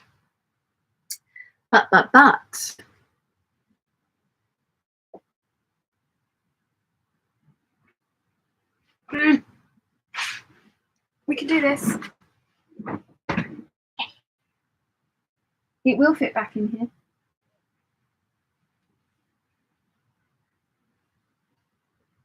Ah. Can I squeeze this in? Probably not. Oh, look, there's more. Where'd that come from? You're going to fit in there? You want to just in there? Birthing coos, but the other way around. Okay. No, there's nowhere for the. Yes, there is. Ha ha! Ta-da! Yay! Yeah, Mum has pretty much adopted that coat to the point where I was like, "Would you like to have that coat?" And so now wears it whenever she wants, which is fine. So I think I want to make it for myself again. I do love that coat, but I want to make it in yellow. And there is some Robert Kaufman brushed cotton twill on Minerva. And they have 5.1 meters of it, and I need 5 meters. So I might actually have to buy that, just so it doesn't sell out. Darcy says yellow coat. Yes, a yellow coat. Because all of my coats are very dark. All of them, apart from obviously the red one. And I am finding that I am wearing that red one most of the time now, which is wonderful. But it is very heavy and very warm. And it would be nice to have a version of my princess coat in a colour that I like wearing and is bright and goes with more of my stuff. And yeah, I think I'm gonna get the yellow. I think I am. Let's see, where did I get to with the chat? Where did I get to with the chat? Olivia says Stephanie, along with a friend of hers that also has a YouTube channel, went to the sewing convention in Washington State. Oh yeah, no, I've read that one. Sorry, I've read that one. That one. read that one, read that one, I've read that one. Oh my gosh, yes, no, I've found far further down. Rachel says, I'm doing good, just very happy to finally be feeling better. I'm glad you're feeling better. Darcy says, it works in the collection, definitely. I mean, yes, it does. For sure. For sure. Olivia Sham, what are you wearing today? You look great. Thank you. I have a Sirocco on. Deer and Doe Sirocco. Darcy says, yellow coat sounds like a lovely coat. Yes. Catherine says, hello all. Charlotte, how's the cold? Not too bad. I think the cold or flu stuff has kicked in. I still sound funny, but I am feeling much better now. Like the caffeine has kicked in. But they only had this at the shop. And so I took this at 11 o'clock last night and then lay there for about 3 hours. Just like buzzing and feel my heart racing because of the caffeine in it. It's just like, so I did not sleep very well last night. And then I woke up and I took 2 of these just as I started, so an hour and 25 minutes ago. And I think it's kicked in because I suddenly are feeling like much more perky. So yeah. Darcy says, I'm trying to work on my enabling behaviour, Sean. You aren't helping. Yeah, this is not this. Inari says, I nodded for a bit there, then I heard what's happening to a neighbour of mine. I'm sorry. I took everything in my emotional arsenal to keep from completely losing it. I hope Hayley is okay. And Inari says she's doing a video for herself. Yeah, I haven't watched that one yet, but Stephanie Canada, I find her really fascinating. So I will be watching that one, but I can't believe anyone in this day and age would do something like that. I mean, people are baffling, totally baffling, completely baffling. Right. What do we do next? I've got so many hems to level. I keep looking over there and it's just like, I wanna, but I'm going to.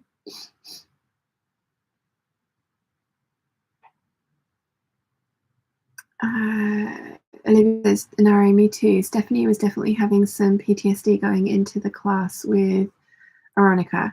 I don't know who I need to watch this video. Clearly I need to watch this video. Do I unpick the sleeves on those shirts? I think we answered this because I don't have enough bias binding. Because I don't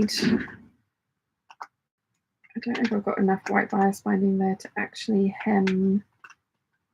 I've ordered some more, it's on its way. Because I ordered these colours and they arrived, and then I realised that I also need bright red and white because I nearly used all the white. Yeah, and then I also realised that actually I have a bunch of cream, but it was just on stored in a different way. So never mind. Never mind.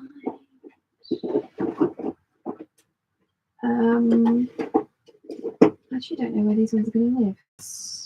There's not actually that much room. Interesting. Oh, I've got 2.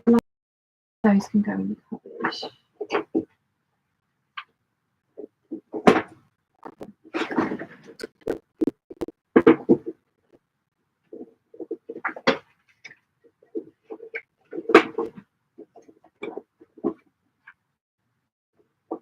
Oh, and I've got 2 in that colour.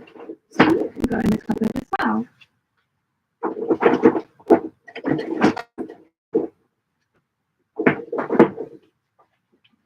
I had two of the, what do they call this colour? They got it on there? No. Oh, actually, Sage and colour P041. Well, that's helpful. I have 2 of this and 2 of this, so they can go into the bias binding drawer.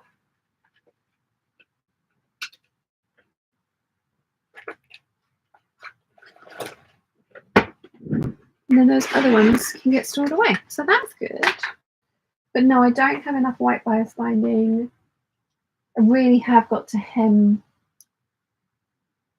I suppose I could use cream on that one. I don't want to use cream though.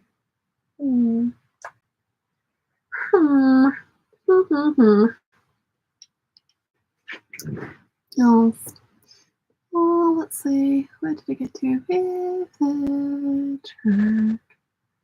Olivia says, play with fabric or patterns. Veronica is one of the designers for McCall's. And Ari says, Ralph, I already watched her updated video on what happened to her. I took everything in my emotional arsenal to hold it together. And Catherine says, Veronica also came across as a very excellent person. And Ari says, I felt horrible for her. I don't know what you guys are talking about, but I will be watching after I it's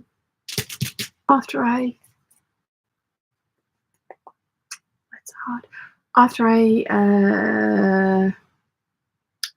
finish, that's the word I'm searching for, finish the hangout with you guys. I also have some patterns up on a vote on Patreon at the moment. Jojo, I've just read your message. Thank you, because I was feeling like I was a little too chunky to be wearing this today. So thank you very much for telling me I looked pretty. But I won't read. I won't read exactly what you said out online. But that has made me giggle. Thank you. Jojo told me I look very nice in my current Sirocco, which is nice because I was worrying about how I was looking at it, but she said it in a we are close friends kind of a way that probably should not be put out into public, just in case anybody else doesn't understand the relationship.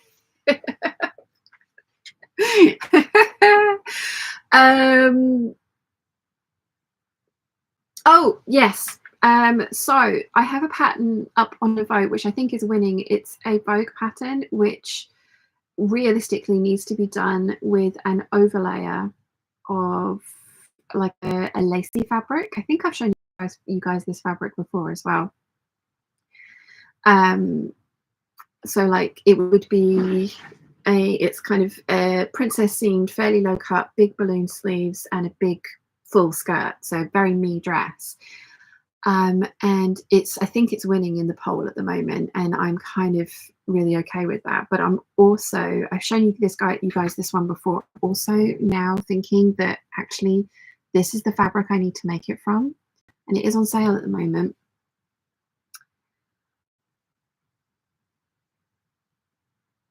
It is so beautiful, this fabric. It is absolutely gorgeous, and would be a really good illustration of working with a fabric like that and how to treat it so that it looks pretty in seam things.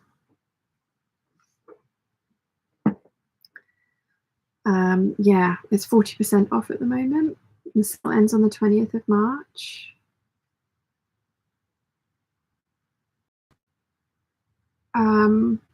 Do I get one? Do I get that one? Julie Elizabeth says, good morning from Virginia. Good morning. And Ari says, Frivia, I heard what happened to Hayley from Stephanie's Canada's video. I am so sorry. She and everyone suffered unnecessarily. And Olivia says, I agree. Oh, this does not sound like a good situation. Like, how do people do things like this in this day and age? I mean, how do people do horrible things to other people anyway? Full stop. Why? Just why does anyone do that? Like, it's just not necessary. But like in this day and age, when there is the internet and everyone's going to hear about it, and I mean, that's not obviously the reason that you shouldn't do the thing. You shouldn't do the thing because you should respect everybody else's autonomy, and you should just not be a dick, basically, regardless of whether anyone's going to hear about it or not. But if you are a public figure teaching something, or you know, like, not even just, it just blows my mind that people don't consider inappropriate things in public. I mean, just like I say, just don't do it anyway. That should be the baseline for everyone. Just like, don't be a dick should be the baseline for everybody. But like, just mind blown. I don't even know what's going on.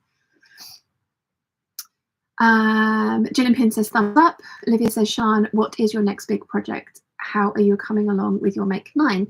My Make 9 has stalled because the overlock is broken, but I mentioned at the beginning of the hangout, I've got a chap coming on Tuesday to pick it up, and then he's going to drop it back all shiny and new the next Tuesday. So the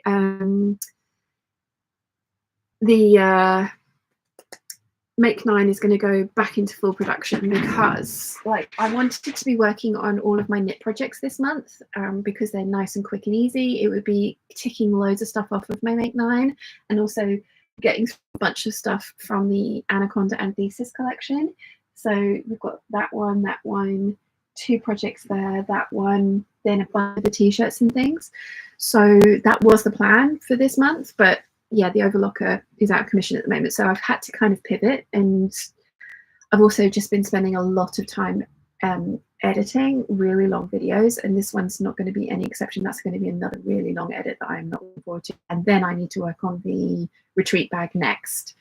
But as soon as the overlocker is back, that is going to be the next big project, and then I need to make an evening gown for the gala dinner. And I have this brick, which I think I mentioned in my Make 9 video. In fact, I know I mentioned in my Make 9 video. So as lovely as that lace that I've just shown you is, this would also be a really good candidate for that. It's not quite as see-through. And actually, you know what, like having this against my skin just now, it's not itchy, but it's not like the softest thing you've ever felt. And if I had that against my arms with nothing underneath of it, I think, well, that's the trouble with that net lace as well. If I have that next to my arms with nothing underneath of it, it might be too itchy for me to wear, because we know I'm a special snowflake. But yeah, I kind of fancy doing my gala dinner evening dress from this one. And I'm thinking, because it's going to be my birthday dress as well, because the gala dinner is on my birthday, because I am a special kind of person who is just like, you know what, I am going to make people come and celebrate my birthday with me by holding a retreat with my birthday right in the middle of it, and then putting the gala dinner on that night. You will celebrate my birthday with me, and you will enjoy it. But I need a dress for that, so I think I probably ought to maybe do this one. I want to do, I've got 10 meters of this fabric. It's not very wide from what I remember. No, the widest fabric, which is why I've got 10 meters of it. But I want to do a, at least I think I want to do, I'm going to cut off all these threads because they're annoying me. Okay, threads. I'm thinking, this is one of my Make 9 bricks from the fancier side of things.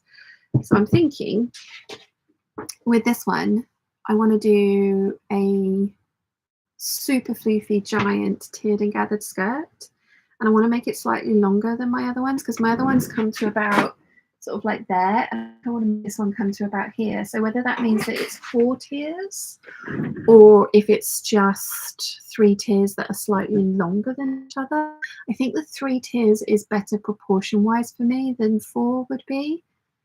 Also less work. There is that as well. And then a very fitted bodice. I did think about doing big poofy voluminous sleeves with this, but having just put it against my hand, I'm not sure that that would work.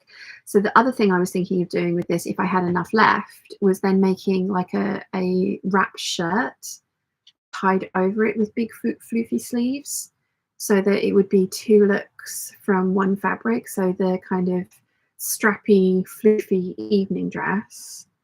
And I might, I think the tiered and gathered skirt.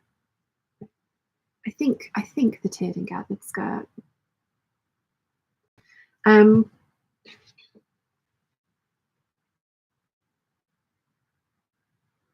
Yeah, I think the tiered and gathered skirt for this one. And then I'd have the big floofy strappy dress, and then with if there is enough fabric, and like I say, I have 10 meters, so I can make sure that there's enough fabric. Do like an overshirt that ties at the, that just wraps around and ties, so that it can, like be a little bit less tit-tastic, because let's face it, it's going to be a boob-tastic dress. But that's the next really big project that I need to work on. But I also obviously want to finish off my anaconda and thesis pieces. And that's another reason that I want to just power through and get all the knit projects done from that, because, that takes like a giant chunk of the fabric out of here.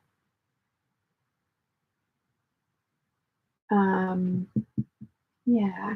And I've rethought the navy suiting, because I was going to make a dress and a little crop jacket like I've done with the ivory suiting. But I think it would actually be better for me if I did a skirt, jacket, and waistcoat combo from the suiting rather than the dress. And I did buy some extra, I think I showed you guys last week, some extra suiting, which is not the same as that navy one, unfortunately, but it's a very nice navy suiting. 1.7 meters of that for some cigarette style trousers that I want to try and attempt. So yeah. Somebody asked me what my next big project was. You did ask. Yes, Olivia asked me what my next big project was. This, my gala dinner dress, which is the 1st of May. So I've got some time to get that done, and it will be ticking something off of my make night as well. So yeah. Catherine says, far too people take "don't be a dick" as a baseline behaviour. Totally. I think Philip DeFranco actually has that as merch, and yeah, there's more people that need it. There's also his "don't be stupid," but that's less like "don't be a dick." And Ari says, for Rotten Ralph and Olivia, I had left a comment in Hayley's video. Olivia says, Sean, after you watch the video, come back with that kind of behaviour needs to be exposed and talked about so it's not repeated. Definitely. I mean, like I say, just genuinely, I mean, I genuinely don't know what's happened to the extent, but I can tell that it's not great. And I just don't get how people are like that. I mean, especially people like that in like, I mean, maybe, I mean, I'm not condoning it. I'm not saying anyone should do this, but think those things, like internal voice. If you must be a dick, like you have the conversation in your head, do that, but don't do that to other people. Catherine says, is the video stalling for anyone else, or is my internet suffering from Sundayitis? You're the second person to mention that you're having issues with the Hangout, but from my end, it's saying everything's fine. I'm getting cotton mouth again. Doug says, don't be a dick should be taught by parents. It then is elaborated on to explain the circumstances of consent. I saw something the other day, actually. It was a guy on TikTok, and he was just like, I can't remember exactly what the terminology was. He was reacting to somebody else. It was a girl who was just like, she was just like, nah, I don't even want to put myself out there anymore, because just no. And he was like, oh, I can't remember what the boundary was, but she'd set a boundary, and like, oh, that's what it was.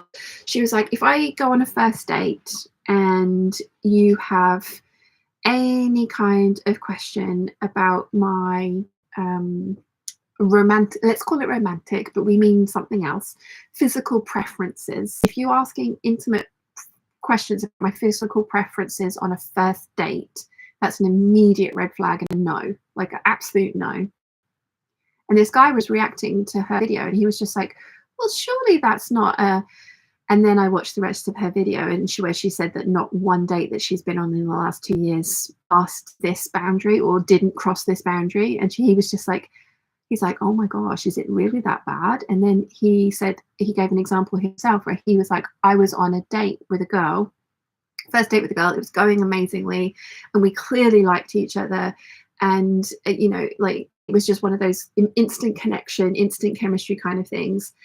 And the girl said to him, I really like you. I'm having an amazing time, but this is going way faster than I would like it to for a first date. And I would like to kind of, like, you know, go back to the chatting side of things, because like, this is amazing and things can definitely go somewhere, but I don't want to do that on a first date. I don't feel comfortable doing that. I want to.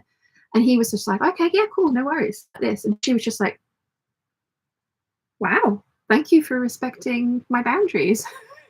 And this guy was just like, but not the appropriate answer. She's like, yes, but nobody does this. It's just, I mean, I know I've gone on to a different kind of like topic from the consent thing of like, it shouldn't just be like, there needs to be a consent in a romantic situation. There needs to be consent in any interaction like that. There's a hairdresser that I follow who sits her client down in the chair and is obviously asked if they can be filmed.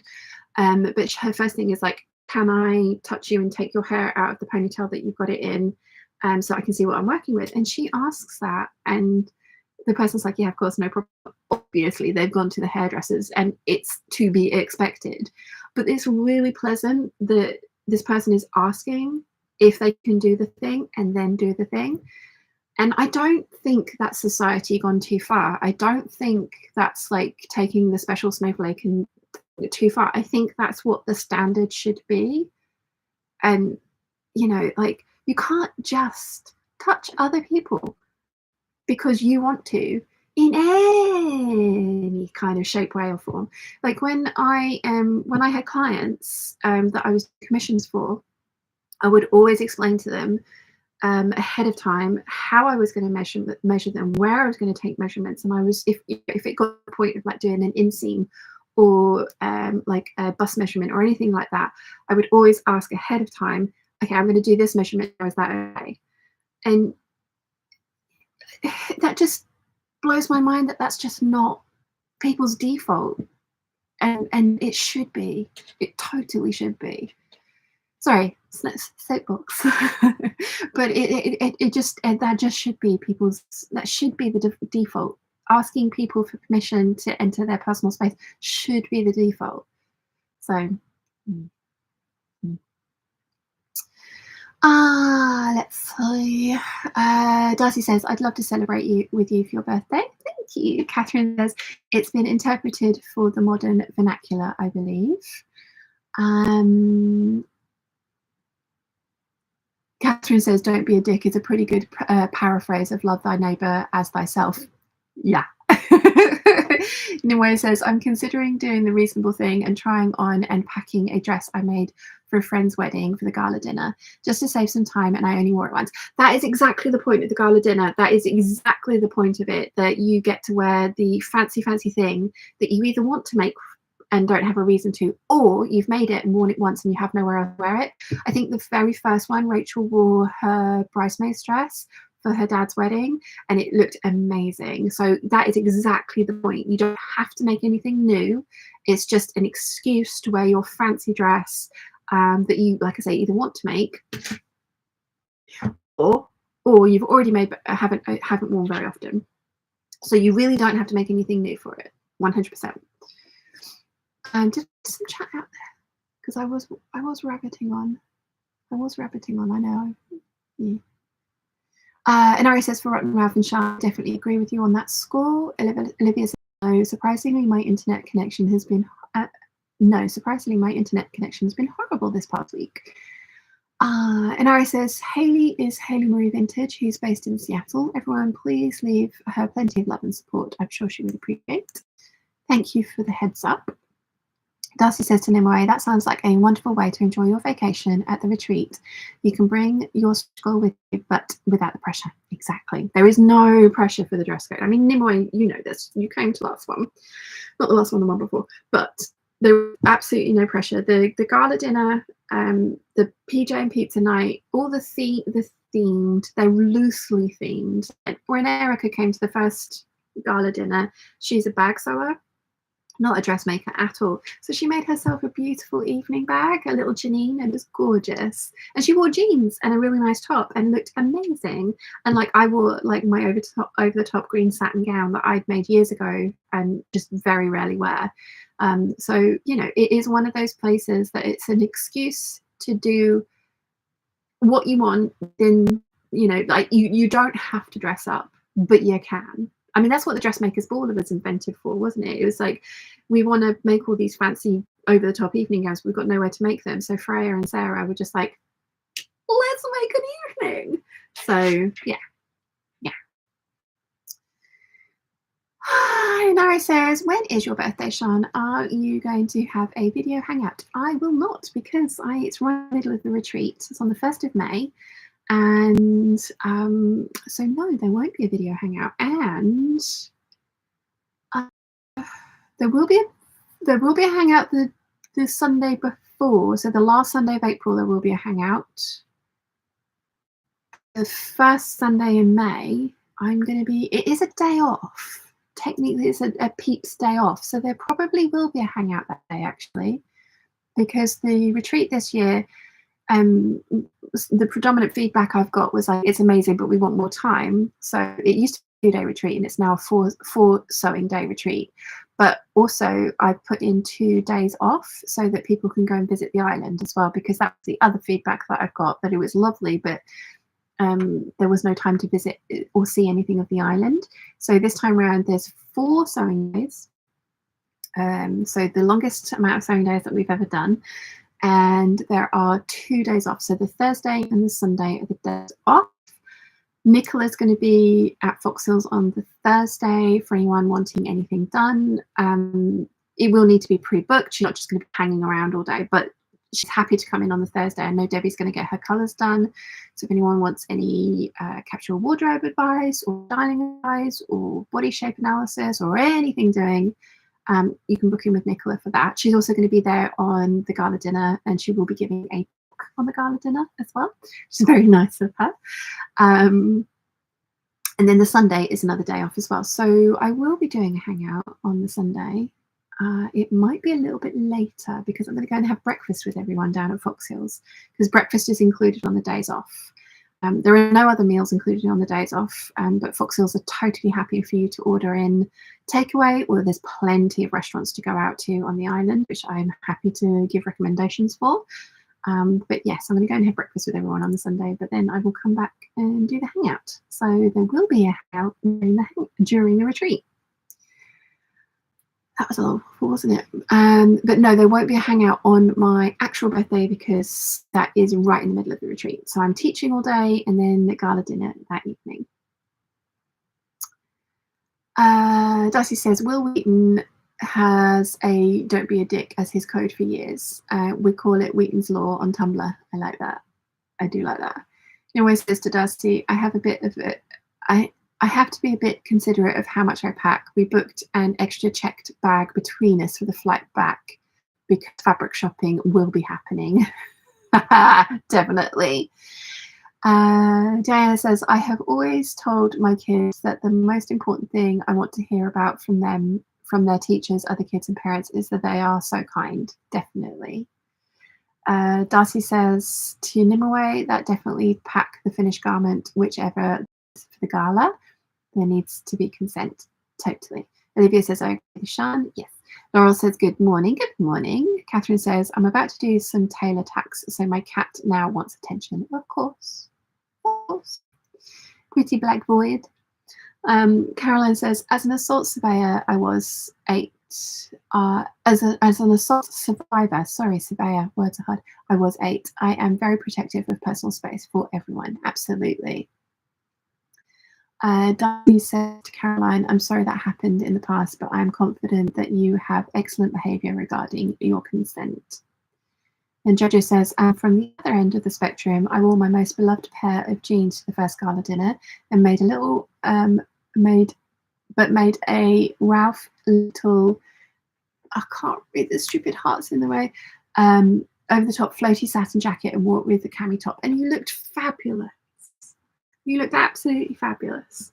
And that's the thing, it's just like, I want to give people an excuse for all the different nights that I want to give people an excuse to dress up or down or wear whatever they want to. Evening gown, no dinner for you.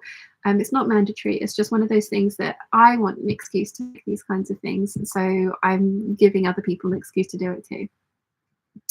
Inari says, for Caroline, I understand your feelings concerning people. I have outrageous boundaries regarding people myself. And Darcy says, helping Sian read more of the chat. And Hugh Grace says, hi Peeps, just popping on quickly, just finished work and about to drive home. We'll try and join in more later. Lovely. Lovely, lovely, lovely. Although I've been waffling for 2 hours and no wonder I have cotton mouth. Good look. Me.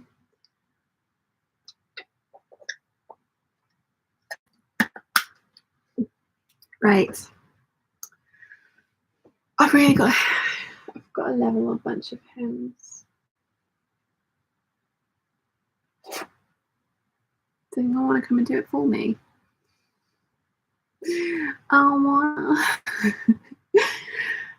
But I need to.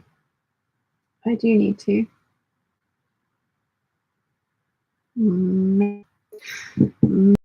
Hem leveling is not my favorite task to do, but it is a task that does need doing. Diana says, can you tell me the best way to level a hem? I've done a video on that. If you have a look on the channel, there is a how to level hems video where I try many different methods. My favorite way is to lay the skirt or dress out flat on a cutting table and measure and cut from there. And I have found that I don't have a big enough butt or tummy or hips that or they're all evenly big, that I don't end up with a wonky hem that way. But I've done an entire video on lots of different ways to level a hem. Darcy says, I can't keep applesauce down this morning. That is just miserable. Oh no. Oh no. 2 hours of waffle, Peeps.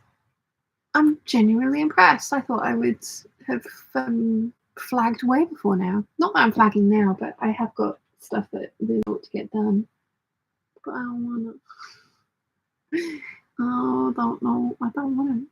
Jojo says, I will. I love leveling and hemming. Very satisfying job. Oh no, I love the hemming. I just don't want to do the leveling. If you level, I'll hem. Caroline says, Sylvia asked last night if the island was pretty, so a trip will be happening sometime this summer. Oh, awesome! Because yes, it is beautiful. Darcy says, Sian is enjoying the caffeine this morning. Yes. Can you tell I've had something that I haven't had in years? Although I'm not taking this evening, I will just suffer through the cold symptoms because last night was not fun.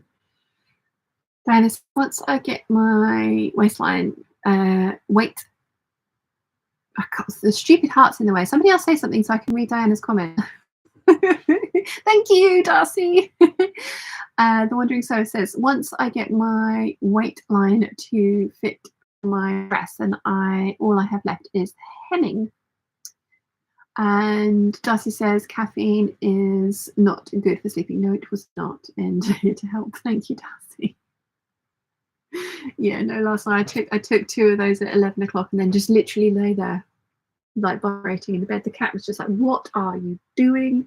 I woke up this morning and she has a routine of a morning. She likes to get up.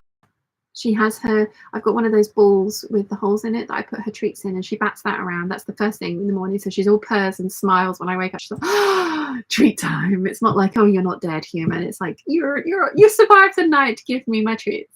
But then she gets up and then gets in between the duvet and the blanket, because the blanket she likes to be on top of because it feels like it's that nice texture that she likes. But she likes to be under the quilt, and so that's usually my morning routine. But I woke up at 6 and then managed to pass back out and just was unconscious until about 9:30, which was lovely. But I woke up and I could feel Gianna on the bed because she was like laying it, you know how they like to do. So I got up and I went to pat her, or like pet her, and she's like, oh, hey, baby. And she wasn't there. And I was like, okay. And she'd wormed her way between the blanket and the quilt by herself. Usually she has to have it open for her. I mean, she doesn't. She can do it. And I frequently come home and find her in there. But she usually in the mornings, she very much likes to have it open for her. And she's like, oh, I'm thinking about it. Do I go in? Do I not? Do I go in? Do I not? She does the whole thing, you know, like the cat with an open door thing. But she'd done it herself this morning. And so she was down there. And so I opened, and she was like, oh, why have you disturbed my slumber? Why have you let the light in? I was like, okay.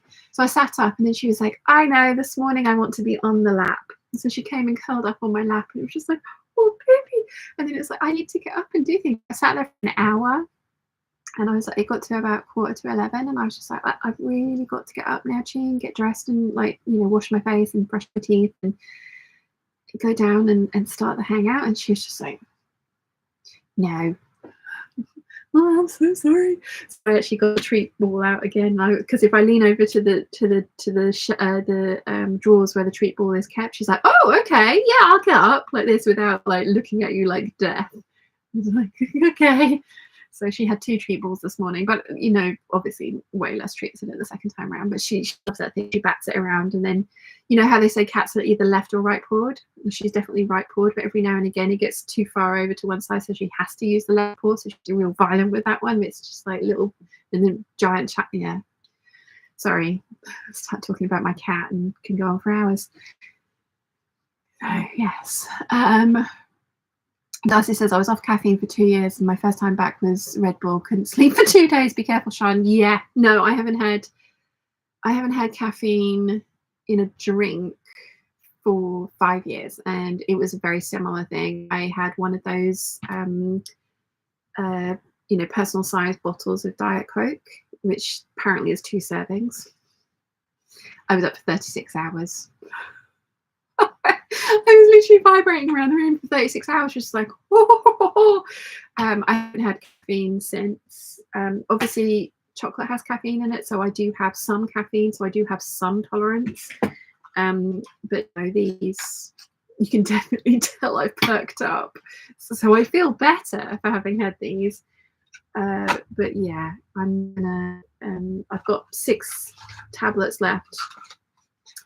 So 12:30, 1:30, 2:30, 3:30, 4:30, 7:30. So I can take 2 more sets of those today, and then I won't take the last one because that would be 11:30 at night, and I would just have the same experience again. So I would just grit and bear the cold things. You know, I mean, the only difference between night nurse and day nurse is that night nurse doesn't have caffeine in it. It's not like it has anything sleepy in it. It just has no caffeine in it, whereas the day nurse does. So yeah. And Ari says, for me, it's too early to eat anything, including chocolate. It is early where you are, though. It is. Olivia says, I give treats in the morning because I want them to be happy to see me. Apparently cats are also so super excited to see you in the morning because they're such light sleepers that they get worried about you at night when you're like dead to the world for 8 hours straight, if you're lucky enough to sleep 8 hours straight. But they're just like, is my human okay? And like, obviously, you know, the longer they spend with you, the more they realize that this is just human behavior. It's very odd though, because they don't realize that you're human. They just think you're a really big, bald crap cat. Apparently dogs know that you are a different species to them, but cats are just like, it's just a really odd looking large bald cat that's just a bit crap at hunting. But yeah, so that's one of the reasons that cats are so friendly and hyper to see you in the mornings. It's like, yeah, you're not dead. Like, okay. But yeah, she has her morning routine and she's very excited when I get up. And if I even crack an eyelid a little bit earlier, she's just like, oh, human, you're awake. And it's like, no, I'm not. Ignore this. Because she's just like, oh, you're awake now. Treats at this time. No, Gianna. So I've taught her that if she wakes me up any time before 8 a.m., I will get up and go to the bathroom, come back in, pick her up and take her to bed with me, and then corporal cuddle her in bed. And she tolerates it for about 2 minutes. And then she's like, no, I need to leave now. And then she just goes and sits on the end of the bed quietly until it's the appropriate time to wake me up for her treat ball. Yeah, cats are creatures of habit and they like a set routine. So, yes. Yes. Darcy says, more lift in the chat. And Paula says, I love hearing about Gianna. Oh, I'm so glad because I can talk about her far too much or for far too long. Darcy says, I'm only taking the nighttime meds. I don't need more.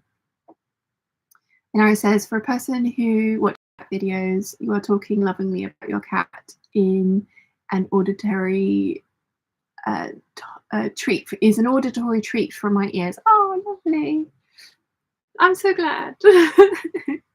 Yeah, she is she's a temperamental little beast, but when nobody else is around, she is incredibly affectionate. But it's typical Russian Blue. They have their person and they're very standoffish and skittish around pretty much everybody else.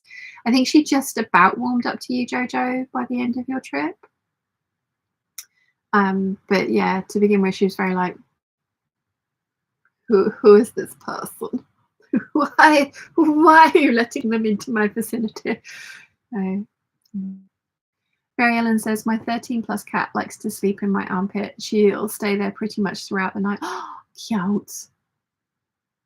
She will occasionally, if I'm lying on my side, she likes to come and like lie there. And it's one of those things that if I move, she then gives me, and she probably go full on loafs. She's like on my side and in full loaf. And it's just like, I need to turn over. And she's like, no. I'm gonna fight Gianna, please. You're squishing me. Olivia says, my cats have their own room. I put them away for night because I need my sleep. I love their routine and they let me know when it's time to put them away. Oh, they're so cute. Mary Ellen says, mine will do the side thing too. It's really cute when they do that. And it's just like they're properly full on like, no, I am perfectly balanced. It's like, how are you not falling off? Olivia says, my daughter found a Russian Blue at her job and she has attached herself to my grandson. Oh, cute. Nimue says, any kind of pet tax is always appreciated in this group. I wish I had something to contribute. Oh, it's always lovely seeing everybody's kitties though, and puppies. And there's a few snakes. There are a few snakes. I do enjoy the snakes. People tend to send me the snake pictures privately rather than put them in the group though, because I know a lot of people don't like snakes. I actually had a comment on the Anaconda and Thesis collection just saying, ugh, snakes, you're too pretty for snakes. And it was just like, huh? I've not been around this channel much before. Jojo says, yeah, Chi was fine after a few days. I think she was okay with me because I speak cat pretty fluently. Yeah. Darcy says snakes in private chat. This sounds a bit wrong, doesn't it? But it was actual proper real life snakes. Mary Ellen says, I actually have 5 kitties. Cute. I would love to have more cats. Sue says, afternoon all. Glad I've managed to catch a bit of the hangout. Not long back from the NEC. Was it fun? Did you get all the fabric? Jojo says, but Schnecksh is pretty too. Strange person, lol. I know, right? One of my favorite things, it used to be on Tumblr. I don't know if it was, but snakes wearing hats. And there's one, it's a white snake with little crocheted rabbit ears, and the ears got little pink inners. It's the cutest thing. It's like, I'm not Schneck, I'm Bunny. I love it. Doug says, I love snakes too. Olivia says, I just rescued a little black kitty. She is now part of the trio 3 black kitties that I have rescued. So cute. Yeah, mum and dad want to get kittens as well as a new dog, and so I'm trying to persuade them that we're going to go and get kittens. And we've rescued older cats before, and they were lovely, but they'd already had their personalities very, very set, and they were not the type of cat personalities mum and dad were used to, and so they kind of felt like they'd lived in the house and tolerated us rather than that they were actually enjoy being with us, because they were much older cats when we got them. So we are going to get kittens from the rescue. We're going to get rescue kittens, but we are going to get kittens rather than older, because my best friend Lessa, she rescues very, very elderly cats, and she's got a deal with her local shelter where the shelter is responsible for the vet and medical bills, but Tatty looks after the cat and feeds it and gives it a home for its last, year of life, basically. So she rescues very, very elderly cats, and they usually have, a bunch of issues, but they're very, very, very cute. And she's trying to talk me into it. I'm just like, I don't know that my heart would take it. I don't know that I could fall in love with someone that I knew I had such limited time with. Like, Chiana's going to be 11 years old this year, which is just crazy. I can't believe I've had her for 11 years. But it's one of those things as well. It's just like, I'm not to be morbid or anything, but Susie is very, very frail now. Bless her. She's also, Mum's just about to come down, so she'll come and say hi. But she's very frail, and she's kind of gone to the incontinent stage, which is really unfortunate. But yeah, there was a point to me saying that, but I just can't imagine adopting an animal in late stage of its life. I mean, it's such a lovely thing to do, and I love my friend for doing it. I think it's absolutely amazing that she gives these elderly cats like a lovely home for the last couple of years of their life. But I couldn't have that little amount of time with them. They break your heart whenever. I was saying that Tatty specifically goes, when she adopts cats from her rescue, she specifically goes for the older ones. Oh, yeah. They have a deal where the shelter pays the vet bills, but she pays obviously housing and food and all the rest of it. Yeah. But yeah, so like the last couple of her cats have been very elderly. Oh. And she's trying to persuade me, and I'm just like, I can't. I'm not going to have enough time with Chi as it is. Yeah. I couldn't fall in love with somebody. Are you going to come say hi? Huh? You going to come say hi? Oh, yeah. Only on invitation. Hi. Yeah, no, I couldn't fall in love with somebody knowing I had that little time with them. You don't have enough time with them as it is. Yeah, I know. So I was just saying that we're sort of thinking, aren't we? Yeah, poor Susie's very frail at the moment, but you're going to have cats and dogs next time, aren't you? Yeah. Or cats plural, dog singular. Oh, only one dog. Yeah. But cats plural. I don't know. There's Chi in the house, so. She is fine with other cats. It's your dog that is the issue. Yeah. She's totally fine with the cat. And then we're going to get kittens from the rescue. Okay. Yeah. Well, we'd love Maine Coons, but yeah, that's £1,000 a cat, so no. Yeah. But we're going to go into the rescue. We have to get the black ones because they're the least adoptable. Is that right? Yeah. Black cats are always the ones to the shelters because, well, for a long time they were very unlucky, but then one of the most recent trends is that they don't photograph that well, and people want to make their cats Insta famous. No. And so, well, I mean, it's big money. Yeah. No. Taylor Swift's cats are worth £98 million. Oh, blimey. I know. I think it's hilarious that all these people are like, oh, Travis, get a prenup. Yum. She's brought down scratching. Yeah, Travis, get a prenup if you marry Taylor Swift because he's worth 41 million. She's worth $1 billion. Her cats are worth more than he is. Thank you. But yeah, no, apparently black cats. Dad's not keen on this. Is he not? No, apparently not. Weird. Because I bought the stuff that they're watching the June. Oh, well done. The strawberries and. So where shall I leave them so you can get at them?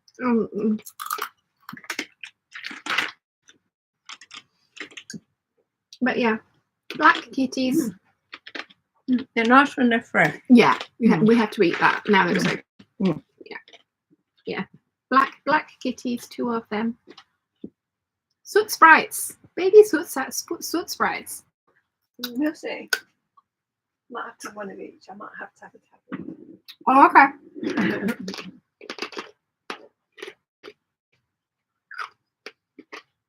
I need a button.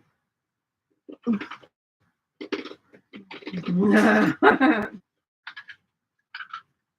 want to do it, or should I just use No, because you've put the cuffs on with the other ones. Well, you can take the buttons that are on the cuffs off. But aren't they? Have you made the buttonholes? No, not yet. I'm just about to. Because they'll be too small for the buttonholes on the cuffs, because the cuffs I've done for that side. Does it matter having different ones at the cuff? Well, I did. Yeah, I don't know. I could do them. But they're smaller than the ones on the cuff, so the buttonhole for the cuffs is Oh, big. yeah, no, I'm saying, would it matter if I had different ones? Oh, no, yeah, could do that. Saves me having to dig around in a... So Mum, there's a dress that I made a while ago, which I loved, but the skirt on it not full for me. So Mum had the scraps of the fabric, but there wasn't enough for her to make a long sleeve shirt. So I've given her the dress, and she's picked it apart and taken the sleeves off, because they were those giant sleeves. And so it was big enough for her to cut her normal long sleeves out of it. But she's rescued the cuffs from it. And then you're going to put a waistband on the skirt. So she'll have skirt and shirt combo. Very good.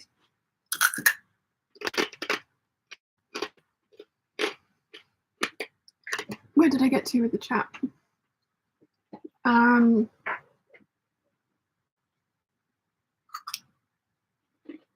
Sue says, I was very good, but yes, it was a brilliant show. Saving to buy a Juki overlocker, Adam So's fault. Adam So's made you do it. And Darcy says, snakes wearing hats. That's a blast from the past. I know, right? Showing my age. Olivia says, I just posted a pic on the Peeps group. Kitties. Kitties. Kitten. Kittens. Oh, look. Oh, one's a tuxedo. Oh, so cute.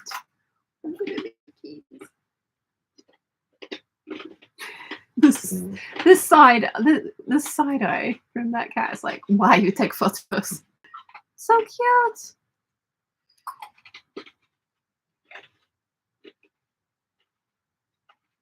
So cute.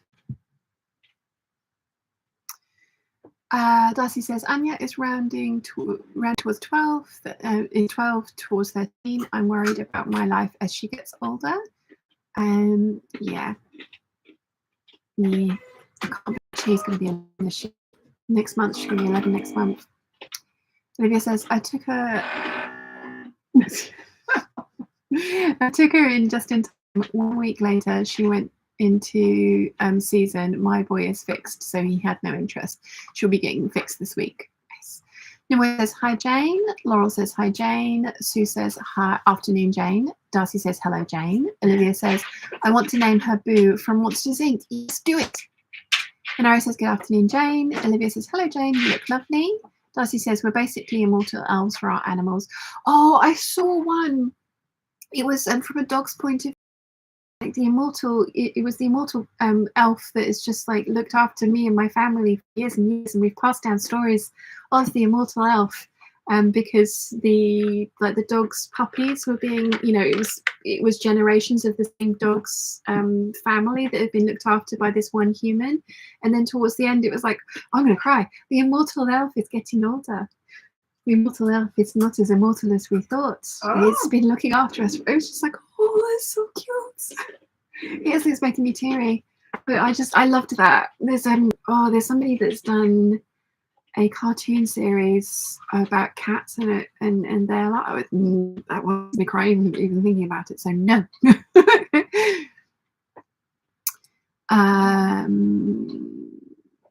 So Kate says hello to Mum. Olivia says her cat is worth more than her boyfriend. Darcy says black kitties are left in the shelter like dark dogs. You can't see their faces in the kennel, so you don't feel that connection, I've heard. Aww. Olivia says to Darcy, I've heard the same thing. Sue says, I need to save, but definitely getting one. Overlockers are awesome. Olivia says the cats I've taken in all have all been black. I think they're beautiful, and they are strays. Oh, so cute. Yeah, David and Hazel are over the road neighbours from our old house. Had two black cats because they were worried that they weren't going to get adopted. They are the last ones to get adopted at the shelters. But mum wants a tabby as well. We can have a tabby and a black cat. We could get 3. No. Why is 3 too many? We'll have 3. No, won't. You will.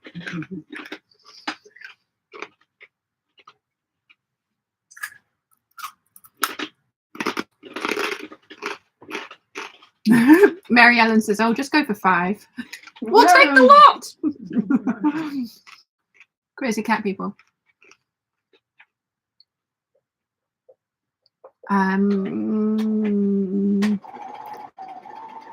Inari says, for Olivia, I heard Boo from Monsters Inc. actual name is Mary. Darcy says, Boo is a brilliant name. Sue says, I just noticed me and my sis have made it to Sequin Girls thumbnail for next YouTube. Oh, cool. Olivia says, the tuxedo is the only male. His name is Sebastian. Lovely. Nimue says, one evening in summer, the unofficial campus cat, light grey tabby, wandered into the dance class and moved onto the larger hall next door. No one saw her leave, so I warned the security guys in case there were spooky sounds during these nightly rounds. Darcy says, I saw that Gushan. It makes me cry, even just, I can't read it anymore. I read the first one and I was just like, oh no, no. And Mary says, oh, just get 5. See, we should get all the cats, Mum. She's just ignoring me now.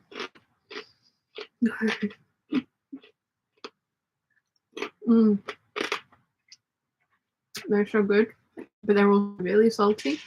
I've already got cotton mouth.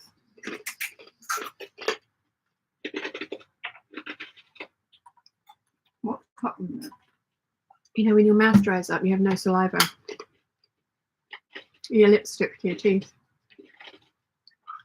It's exactly what it says on the tin. Because cold or fluids dry you out. I don't think she's listening to me. She's trying to concentrate at the same time and she's failing to do 2 things at once. Yeah, clearly. Same as me. Clearly. Have you found it? Yeah. Okay. Are you listening to me now? Yeah. Okay. You know, cold and flu meds dry you out. Oh, yeah, they do. Cotton mouth. Yeah. Yeah. Yeah. And so adding something salty to the mix is just not helping. Oh. You can't leave me to eat. No, I will eat them. That's why I down. Because I will. Yeah. They're lovely. I know. Should come back for more.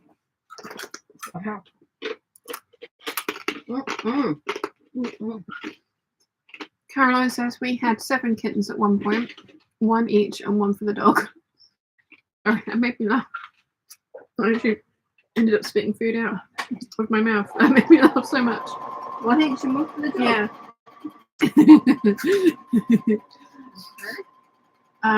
Mary Ellen says, my little black girl is Ivan, but my spawn calls her Boo, which was told she was a boy at first feral. We had a tabby once called Perdita because we had 2. My mum and dad had 2 cats. No, you had Gambit, then Purdy, and then Purdy, who was my cat. And I hadn't realised that they were named after the Avengers. That's right. And so when the next cat came into our lives, because Mum came home from her rounds as the district nurse and with a box with a kitten in it, and it was like, oh, so we called it Perdita because we thought that it's got with a purr in their name. So that's where my head went. So Perdita. And then we took Perdita to the vet, and it turns out it was Perkins. So Perkins, he was a very large, very stupid tabby. He was adorable. He managed to get to 16 and then got himself run over on Rushmere Road. Yeah, that was in one of Purdy's kittens that we kept because she had a few kittens, didn't she? She had them on my bed, didn't she? When I was asleep. In your blanket. Yeah. Yeah, she did. Yeah. Shows you how much she loved me. She was like, I know, I will have my kittens where you are. Yeah, Purdy lived to like 20, 21. Yeah. I remember having to come down here and have her put to sleep because she was just not well. Not well at all, bless her. But she, like, apparently she'd been listless for ages, and then sort of like I turned up and she was like, oh, I love you, and sat on my lap and drooled all over me like she used to. And we had to drive her to the vets, which was horrific. But she purred the entire way there, bless her. But yeah, she had kittens and we kept one of them, but that one was not road smart at all and did not live very long, and managed to get. This is why I won't let she out here, because we live near a really busy road, and she's just never seen a really busy road before. And I can't even think about it. I'm just like, nope. And she's going to get really annoyed because if mum and dad have cats, dad is not going to keep them indoors. So poor Chi is going to be like, why are they allowed outside and I'm not? Yep. I'm trying to persuade dad to build a catio for them.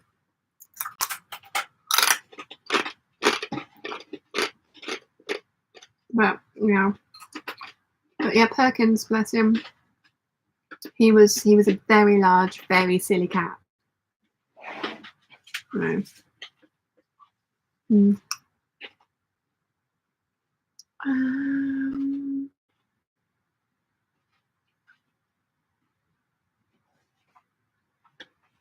Darcy says 3 kittens and an elderly cat. I genuinely don't know that I could adopt. And it's selfish. I know it's selfish. I know they need homes too, but I genuinely don't think I could bear it. Like only having. I mean, Hattie loved Alfie so much, and she had him for just over 9 months. And then I don't know if I could do it. I don't think I could. Yeah. Gig Racer says, I used to have a huge cat who used to sleep with his head on my shoulder and stretched out along my side. His tail finished at my knee. I'm 5'10". Wow, that is a big kitty. Mary Ellen says, are you talking about snakes again, Cottonmouth? No, but I like where your brain goes. Olivia says, no judgment here. I can't focus and listen to at the same time. It's one or the other. Yeah, oh no, same, totally the same. Good Gracer says, I'd love to have another cat, but my huskies is not likely to be cat friendly, so I miss having a cat. Yeah, Susie, the kittens came first. Oh, yeah, so mum and dad got 2 silver grey tabbies, and then got Susie. And the silver grey tabbies, when mum and dad went back to Saudi Arabia, Big Bird adopted them. They were Harry and Cassie. Cassie went over the Rainbow Bridge last week. Yep. She was 16. She did well. She did very well. And she had a happy life after a dreadful start. She had a very bad start, yeah. The breeder. I mean, I'm glad that you rescued them, but you shouldn't have. You should have just reported. But you couldn't have left them there. But yeah. But yeah, Susie, the cats came first, and then Susie came in next, and Susie just used them as chew toys. I mean, to be fair, Harry was bigger than she was, and he did give as good as he got. But Cassie was not. No, she did much better when she was in a house without a dog. But Susie's just not tolerant of anything with 4 legs. She's not. She loves humans, but anything with 4 legs? Yep. Darcy says, for Cottonmouth, hold a sip of water in your mouth and swish it around gently until your mouth absorbs it. I shall give that a go next time. Thank you. Laurel says, the other day I was at my sister's and her reclusive old lady cat came downstairs, walked straight up to me, looked me in the eye and flopped down for pets. Oh, adorable. That's so cute. Yeah, there's been a few times I've gone to Big Bird's house and sat down on the sofa, and like Harry's gotten up and sat in my lap, and everyone's just like, this is not normal. He does not do this. No. I've got a video of my niece with Cassie. Cassie never sat in anyone's lap, ever. She'd sit next to you, but she wouldn't sit on your lap. And I've got a video of Rianne. She sent me this video, and she's just looking at the camera. She was like, and then she pans down, and Cassie's on her lap doing this. And she's like, it's like, that's definitely one of those moments where you literally cannot move until the cat wants to leave, because you know, this never happens. But she wouldn't sit on my lap for the first couple of years of her life, and she's a proper little lap cat now. But the first couple of years of her life, she's like, ew, human. But now she's just, so like previously, whenever she sit on my lap, I'd be like, I cannot move. Now it's just like, sweetheart, I need to get up. You have to go. And she's like, "Argh." But she gets treats for it. So maybe I've trained her to get on the lap because she knows if she gets off the lap, she gets treats. Olivia says she obviously trusted you. Yeah. Larry says for Gig Racer, was your cat a Maine Coon? Darcy says Gig Racer, Huskies are great, but they definitely have a chase, hunt and kill instinct. Gig Racer says she obviously thought you were the safest place possible. What a sweetheart. Yeah. When Purdy, yeah. Purdy was, I miss Purdy. I still miss Purdy. God, what was Purdy was 20 years ago now. Yeah.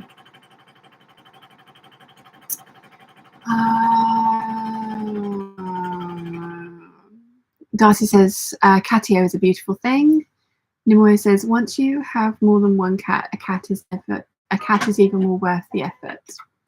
And Darcy says it would be a beautiful 9 months. Oh, wait, I'm already soft-hearted. I really don't think I could do it.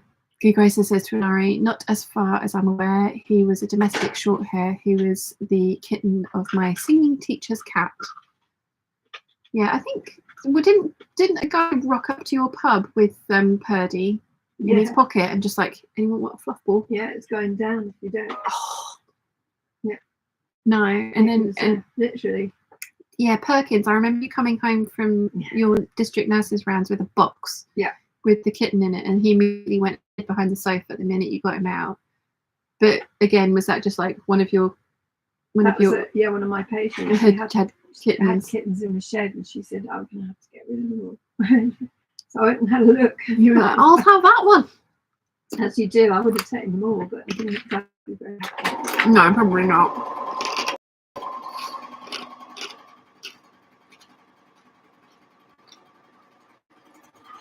Nimue says, I admire people who take in elderly pets.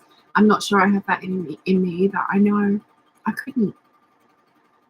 I don't know if I could get that attached. No.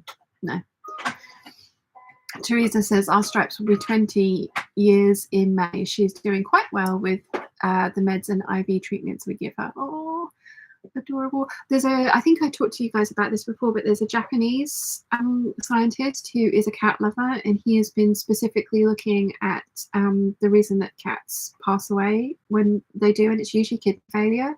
And he has developed a drug that will extend cats' lives. Like it specifically treats this particular thing, and it can extend a cat's life up to 30 years. Yeah. So your cats can live to like sort of 30 years old. Because that is the biggest reason that cats decline when they do is kidney failure.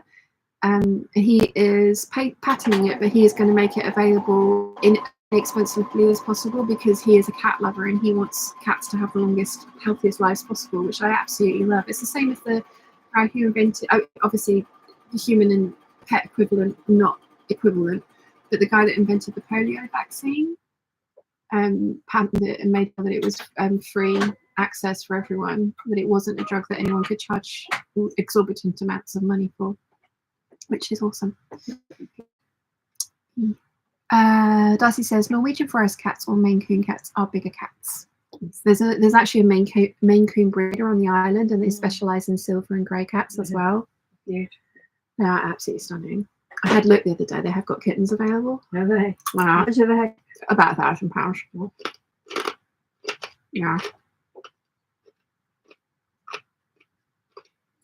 But the RSPCA is around the corner, and we really ought to go and have a look and see what kittens are in. Yeah.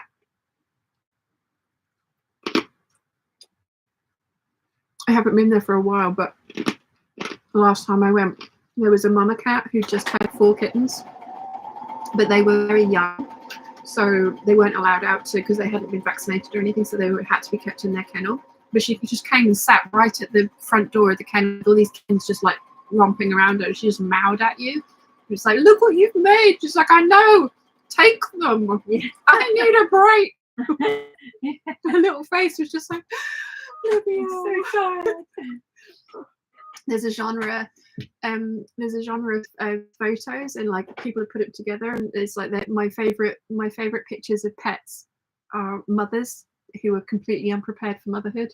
And there's these pictures of these cats that are just like, what is this? And they've got kittens like hanging off their heads and their ears and stuff like this, and they're just like, why?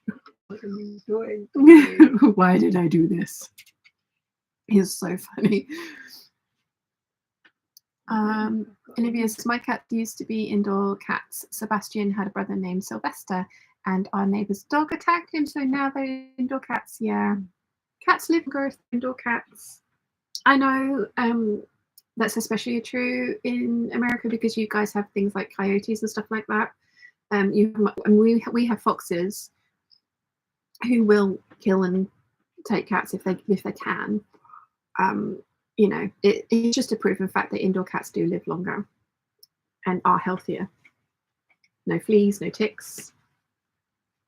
But I know what my dad's like. He will not have doors shut in the house in the summer, which I understand. I completely understand. And in the last place that we lived, it was because because of the landslip. There's been another one, hasn't there? But because of the landslip, our village, it used to be a through village, but it ended up being a cul-de-sac, as it were. And so the road, it was just so quiet. So I used to let Chi out there because even if there were cars, they couldn't really do more than 20 miles an hour. But here it's a 30-mile-an-hour road, but it is a really busy road, and there are other cats around, and they're fine, and I'm sure she would be fine. Our little slip road is only, but it's very quiet. Yeah, it's very quiet. There's a really busy road right there, and I just no.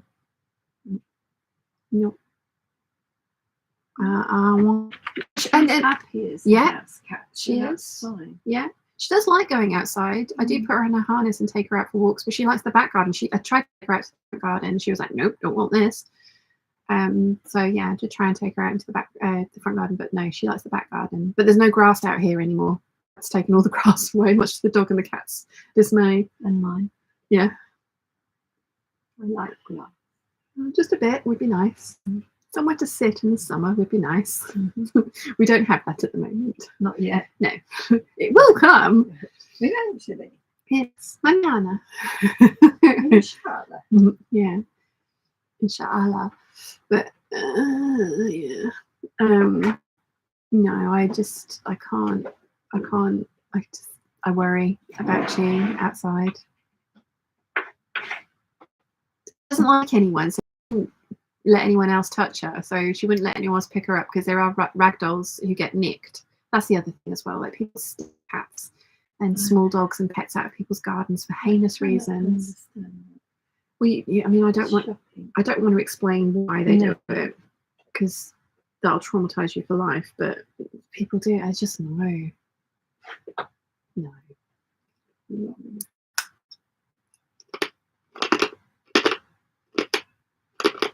You're so good.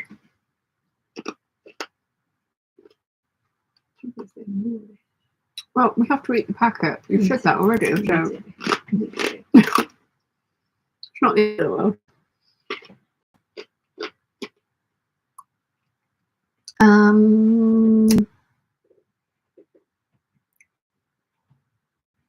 Where did I get to? Good Grace says to Darcy, yes, it's the main downside of huskies for me. One of mine is cat friendly, which is a rarity, but we adopted a rescue husky pup and as a companion for her, and he is not cat friendly. Darcy says to Good Grace, and it's not possible for your old to show them how to behave as it's against their genes. All of my cats are indoors only. They contemplate the outside, but for most of them, they're not confident. Jojo says, oh, I still miss my Peggy girl, but Ron takes fabulous care of me in her place. Oh, poor Julia. Yeah. I still miss Purdy now, and it's 20 odd years on. Elia says, my sister, for the last 7 years of her life, to adopted the old sick dogs. Oh, I want to be able to do that. I just don't think I could. Have a look. Caroline said our Polly was late 20s when she left us. Oh, Diana says, Jonas Sulik, polio vaccine guy, thank you. Olivia says she said that she wanted them to have a warm, safe home for the rest of their lives, which is amazing. I just know I haven't got the fortitude to do it. It's like my best friend does it with cats. She's amazing. I couldn't. Darcy said, I go to rescue for my cats because they all have all sorts of cats. I sent a friend a video of a dog that was scared of her puppy and she backed out of the door. Oh, Olivia says, coyote, foxes, stray dogs, and if the cat is black, you have to worry about evil humans too. Yeah. Darcy says, landslip, the road is sliding into the sea. The road slid into the sea. I arrived on the island. Have I not? I've told you this story many times, I'm sure I have. I arrived on the island and 5 days later, half of St. Lawrence just went into the sea. It was just like, oh my God.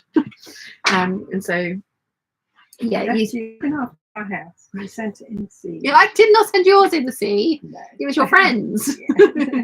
Barry and Anne are mum and dad's friends. Their house was one of the two. Well, there's three. Caravan park and two of the houses were affected, and their house literally kind of just split in two. I mean, it wasn't like super dramatic, but it wasn't livable. They got evacuated by the army. The road itself disappeared. But there's been another landslip in St. Lawrence this last week. Yeah, unfortunately. So yeah.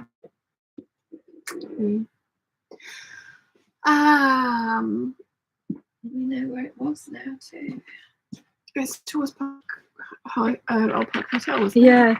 Well, no, it was on end of Hunt's Road. Yeah. Yeah.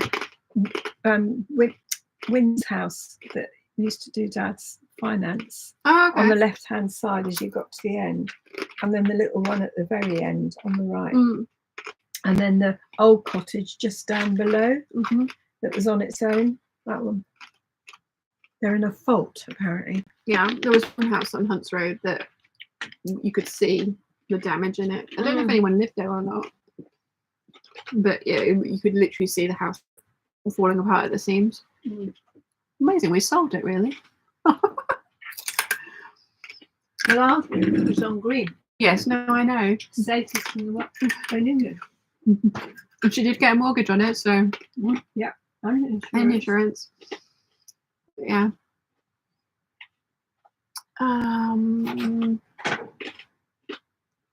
Laurel says, open doors all summer. Are there no mosquitoes on the island? No, not really. And that was what I was saying. Yeah, when we lived in St. Lawrence, I used to have all my balcony doors and stuff open, and all the doors in the house open. And Shiana every now and again would just pop up in the main house. She'd be like, "Hi." She usually sit on the kitchen counter or on Mum's seat in the sewing room. And then that was the one time the dog came in and got a bloody nose. It was like barking and she whacked around the face. And yeah, the dog came away with a very bloody nose.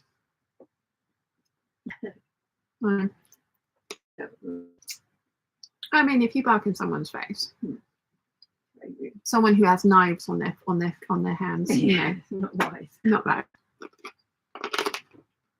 But no, we do get mosquitoes, but not to the point where you're like having to screen door anything out. The occasional fly comes in, and that's annoying because they just really just refuse to like exit where they entered. But no, it's like in the summer here, we'll have if I'm warm enough, we'll have the door and the windows open in here with no screens. Nimmo says, I always get such shock when I encounter a cat on the autobahn exit ramp at night. Luckily, haven't met one on the actual autobahn yet, but still. Oh no. Olivia says, I have a dog door in my kitchen. So Kate says, good night, 1 a.m. here in Melbourne. Good night. Thank you for joining us. Olivia says, do you screens in the UK? Nope. I have a screen in my bedroom on my window to prevent Shiana trying to get onto the roof, because she would do that and it's not easy access and she would probably fall off and hurt herself because she's not the most smart cat in the world. But unfortunately, that's only held up with magnets, and the magnets are not up to the power of Shiana. She's worked that out. So I can have the windows open and be cool, not to keep out bugs. Although I did have something hit my window yesterday. I was just like, good God, what was that? Looked around and it's the largest bumblebee I've ever seen in my life. It was this big. And he was just like, oh, it looks really delicious in there. Let me in. It's like, no, dude, there's no flowers in here. Downstairs, there's heather. Go for it. Aerodynamically not meant to be able to fly either. They don't look like they should be able to fly. But they do. So Kate says, don't forget to thumbs up, like the stream. Yes, there's 77 of us and 56 likes. Olivia says, we have screens on our windows and screen doors. Teresa says, maybe I missed it, but may I ask what your mum is sewing? Shirt. Another shirt. With your dress. Remains. Remains of one of my dresses, because I had 2 dresses from that fabric. And I'd given mum the straps, but there wasn't enough. But yeah, she's a bit of a shirt-making kick at the moment. Did you try and get the shirt laid out on that amaryllis print? Or have you decided you don't like it? Did I? Try and lay out the shirt pattern on the amaryllis cotton lawn. No, I haven't tried. I showed it to her and she was, oh, that's beautiful. And I've given it to her because I have a dress and a shirt in it already. And it doesn't fit the shirt, the other dress I wanted to try on it. And she's now like, do I actually like this? Mother. Quite a large pattern. Shouting at her machine now. Caroline says, we live on bus route, so all of my current kitties are indoor only. Kierden adores the cat's treacle curled up on top of me yesterday. Oh, cute. Inara says, precious fur baby queen Sheba was one tough kitty. She would pick a fight with a large dog and an entire family of raccoons. My cat would chase squirrels too. Oh, bless. Yeah, she was a feisty thing, because there were some other cats in St. Lawrence that were mean, and she's got a few scars from those. And, you know, it's a good sort of £400 vet bill each time. So that's another thing, not having to have, you know, war wounds repaired. Yeah. It says the island is not very geologically stable, I gather. Parts of it, no. The south coast of the island does have quite a lot that wants to fall in the sea. Somebody's mentioned Black Gang Chine. That's a theme park on the island, and half of that fell in the sea. Yeah. Jojo says, cat tax, my current view pick in the group. She's made herself very comfy. Kitty. Oh, she's on top of the pattern. Well done. So cute. So cute. Catherine says, remember being taken to Black Gang Chine maybe 35 years ago and seeing the landslip evidence then. Yep. Yep.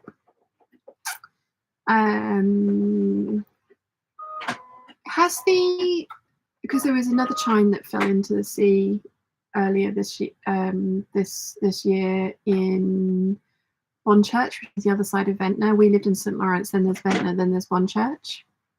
And so Bonchurch and St. Lawrence are falling into the sea, and Ventnor having to put signs up everywhere saying you can come this way, the businesses are still open. Like the Spyglass Inn is having to put out pictures just saying you can get to us this way and it's still here, promise. Parts of it are very stable, but there are other parts that are not. But then there was Shanklin Chine. Was that because there were warnings of that? Evacuate a fisherman's cottage. Did it eventually slip, or is it all right at the moment? Yeah, I'm not sure, Mum. Yeah, you had a bit of wasting pork scratching. Yeah. Yeah. Inara says, though I miss my precious fur baby Queen Sheba, I occasionally have this strange feeling haunting. Things would fall down for no. That would be her making sure that you are aware she's still there. Olivia says, are you inland now? No, we're still by the sea, but we're not as close to the sea as we were. We have sea glimpses. I love the fact that when Mum and I first came to see the house by ourselves, and we came, had fallen in love with it. She was moving in.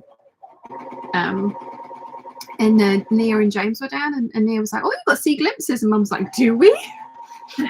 That was a bonus. And she was like, yeah, you got underfloor heating. Like, do we? Where? Well, we looked at it, didn't we, both of us, and when we saw this as well, we both looked at each other and sort of said, oh, maybe you would do. Yeah, I mean, the house itself, like, it's a lovely house. It really is. But I was just like, there's no sewing space. And this wasn't on the document at all. I'm going to be doing a video of the making of this because I've got a video where that bit there is just a hole to the I'm going to do like this. The thumbnail's going to be turned this into this. Yeah. But yeah, it's a 3-bedroom house, but I mean, really, it's 2.5 bedrooms. But it was just like there's no room for the sewing room, Mum. It's a lovely house, but no room for the sewing room. Then we came in here, it's like, oh. But yeah, it's quite big, isn't it? It's just under 5 meters square, 4.9 by 4.8. So yeah, which is a good size. Yeah. Yes. Olivia says the bumblebee saw all of your colourful fabric and thought you could find flowers in there. He's like, yeah, look at all the flowers you've got on clothes. Let me in. They look delicious. It was huge. I mean, it probably wasn't, but it really, like, I turned around and it was just like, oh my god, like Jurassic pigeons, Jurassic bumblebees as well.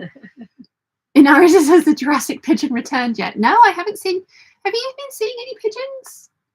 Yeah, they've started. Have they started? Oh. Yeah. So Jurassic pigeon will be back soon. Oh, he will, yeah, no doubt. There's just nothing worth having at the moment. Dad's not put any. I'm going to say, when's Dad going to start putting out the bird feed again?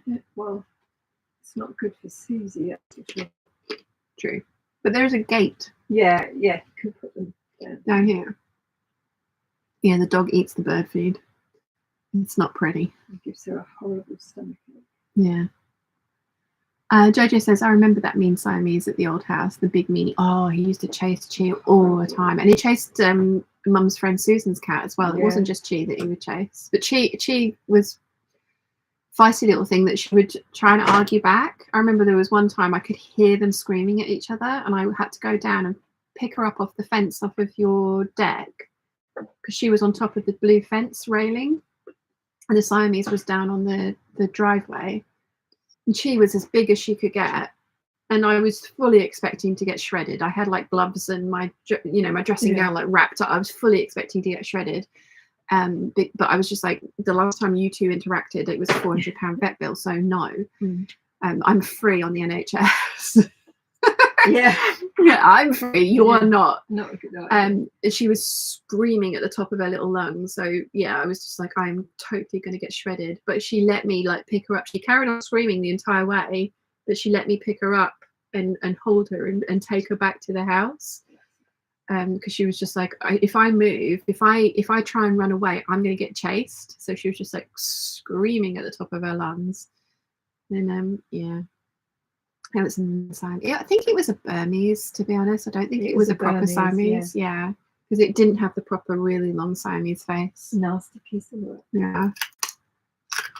We didn't like it. No, and it wasn't. It was everybody's cat that it terrorized. Yeah. It was mean, and it used to because I used to leave one of the windows open for Chi to come in and out. They just didn't control it. No, well, not that you can control the cat, but they weren't interested in trying to help in any way either. Like putting a bell. Yeah. I mean, to be fair though, like we don't put collars on our animals because of previous experience. So, you know. But yeah, I used to leave my one of the top kitchen windows open for Chi to come in and out as she chose to. She had a litter tray inside and she would go out, come in, use the litter tray and go back out again. It's like, no. Dad used to constantly come to me and be like, your cat is using what is going to be the greenhouse sand bed as a litter box. I was like, she bloody isn't. It's not my cat, because I watch her come in, use the litter tray and then go straight back out again. And so no, that's not Chiana, that's all the other neighborhood cats. Because she was religious, she used to she would not poop outside. Fair enough, like, you know. But it got to the point where this cat would just itself into my house and then come and poop on my floor. Yeah. And she would be up on the because my wardrobes, I made it so it was a step, like a ladder up for her to get up there, and she would be sat on top of the wardrobes or the bookcase, like glaring at this cat, and this cat would just be eating her food, pooping on my carpet, and then leaving through the window. No manners whatsoever. I've never disliked a cat in my life until I met this one. So yeah. Yeah, it's just mean. It was a big bully, and it wasn't that it hadn't been fixed. I think it was a girl. I don't know what it was. I think it was a girl. It wasn't obviously a boy that hadn't been fixed. Right. You know, I didn't have those issues, but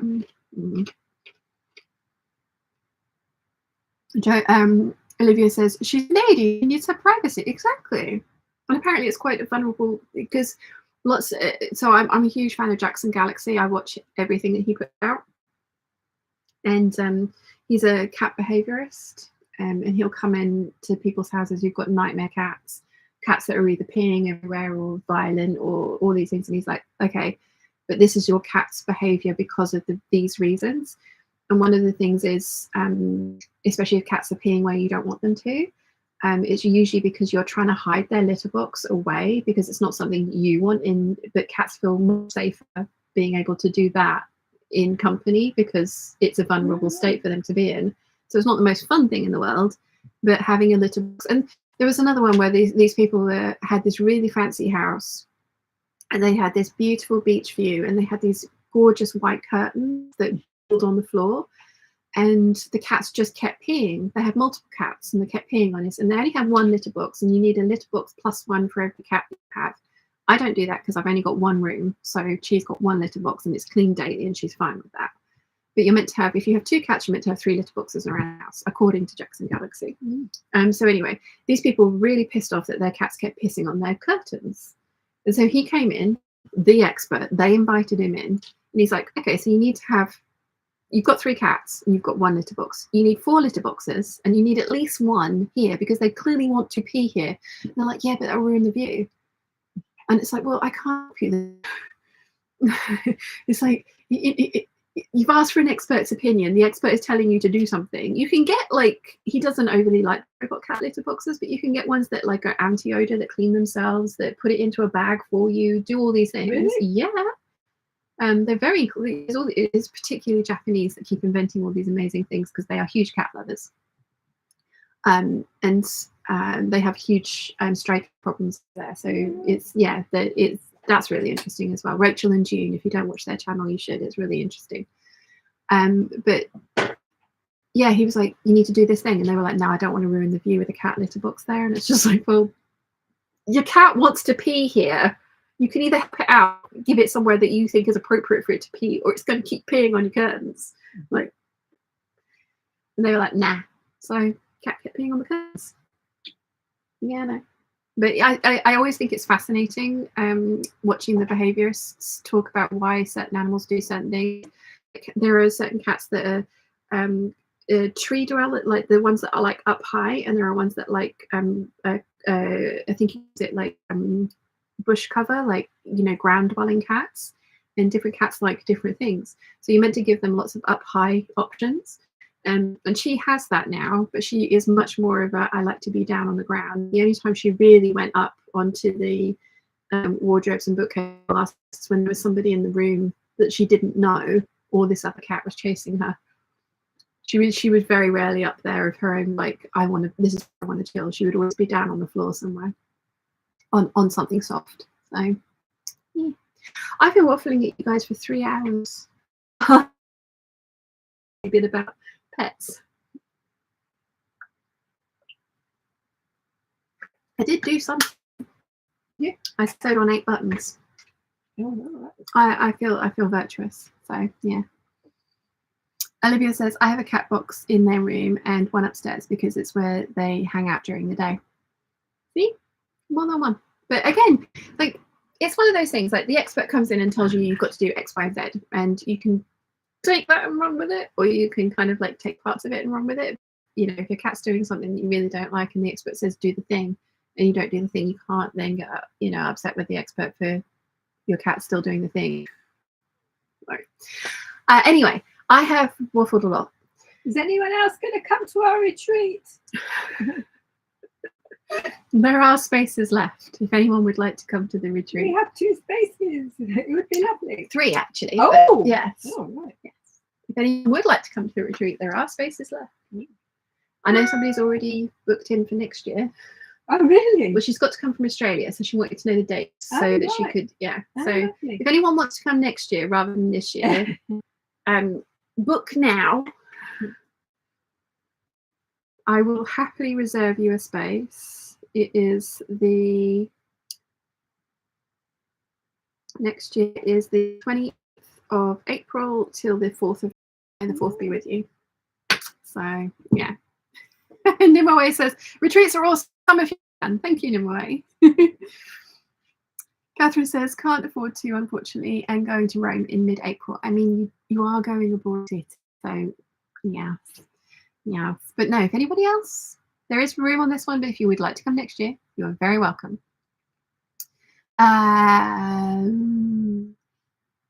It's just so lovely meeting people. And Ari says, speaking of the Japanese being cat lovers, Ringo means apple. Is that right? I did not know that. I like it. Olivia says, great day. Thank you. You too. Catherine says, I've read that one. Nimue says, I've read that one. And Guy Grace says, I wish I could go to the retreat, but might need an Australian one. I do want to come to Australia, and I was planning it, and then COVID.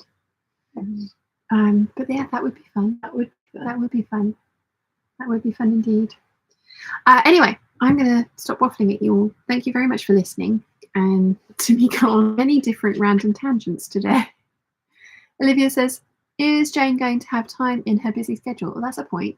If you booked yourself in as on holiday for that week. Oh, she has, yes. She's booked herself on holiday to come and work for me. So yeah. And Mary says, then have a wonderful day. See you in the next video. Hang out. Yes, I will see you all next week. Fingers crossed this is going to be the video that you get this week. The dress is finished. Now I've just got to edit it and then do the intros, outros, and the review. So there's still quite a bit of work to do, but fingers crossed I can do it. We shall see. Fingers crossed the cold absolutely pisses off by today. That would be nice. We'll see how that goes. Anyway, I'm going to stop waffling. So I will see you next Sunday for Hangout. I will see the Zoom call on Wednesday for the Zoom call, and I will see the Patreon peeps on Saturday for the behind the scenes waffle. So I shall see you all very soon, and it was lovely to see you all. As Paula said, lovely hangout. Hope to join live again soon. Yes, it would be nice to see you again soon too, Paula. Right. Anyway, I am off, so I shall see you all very soon. Bye.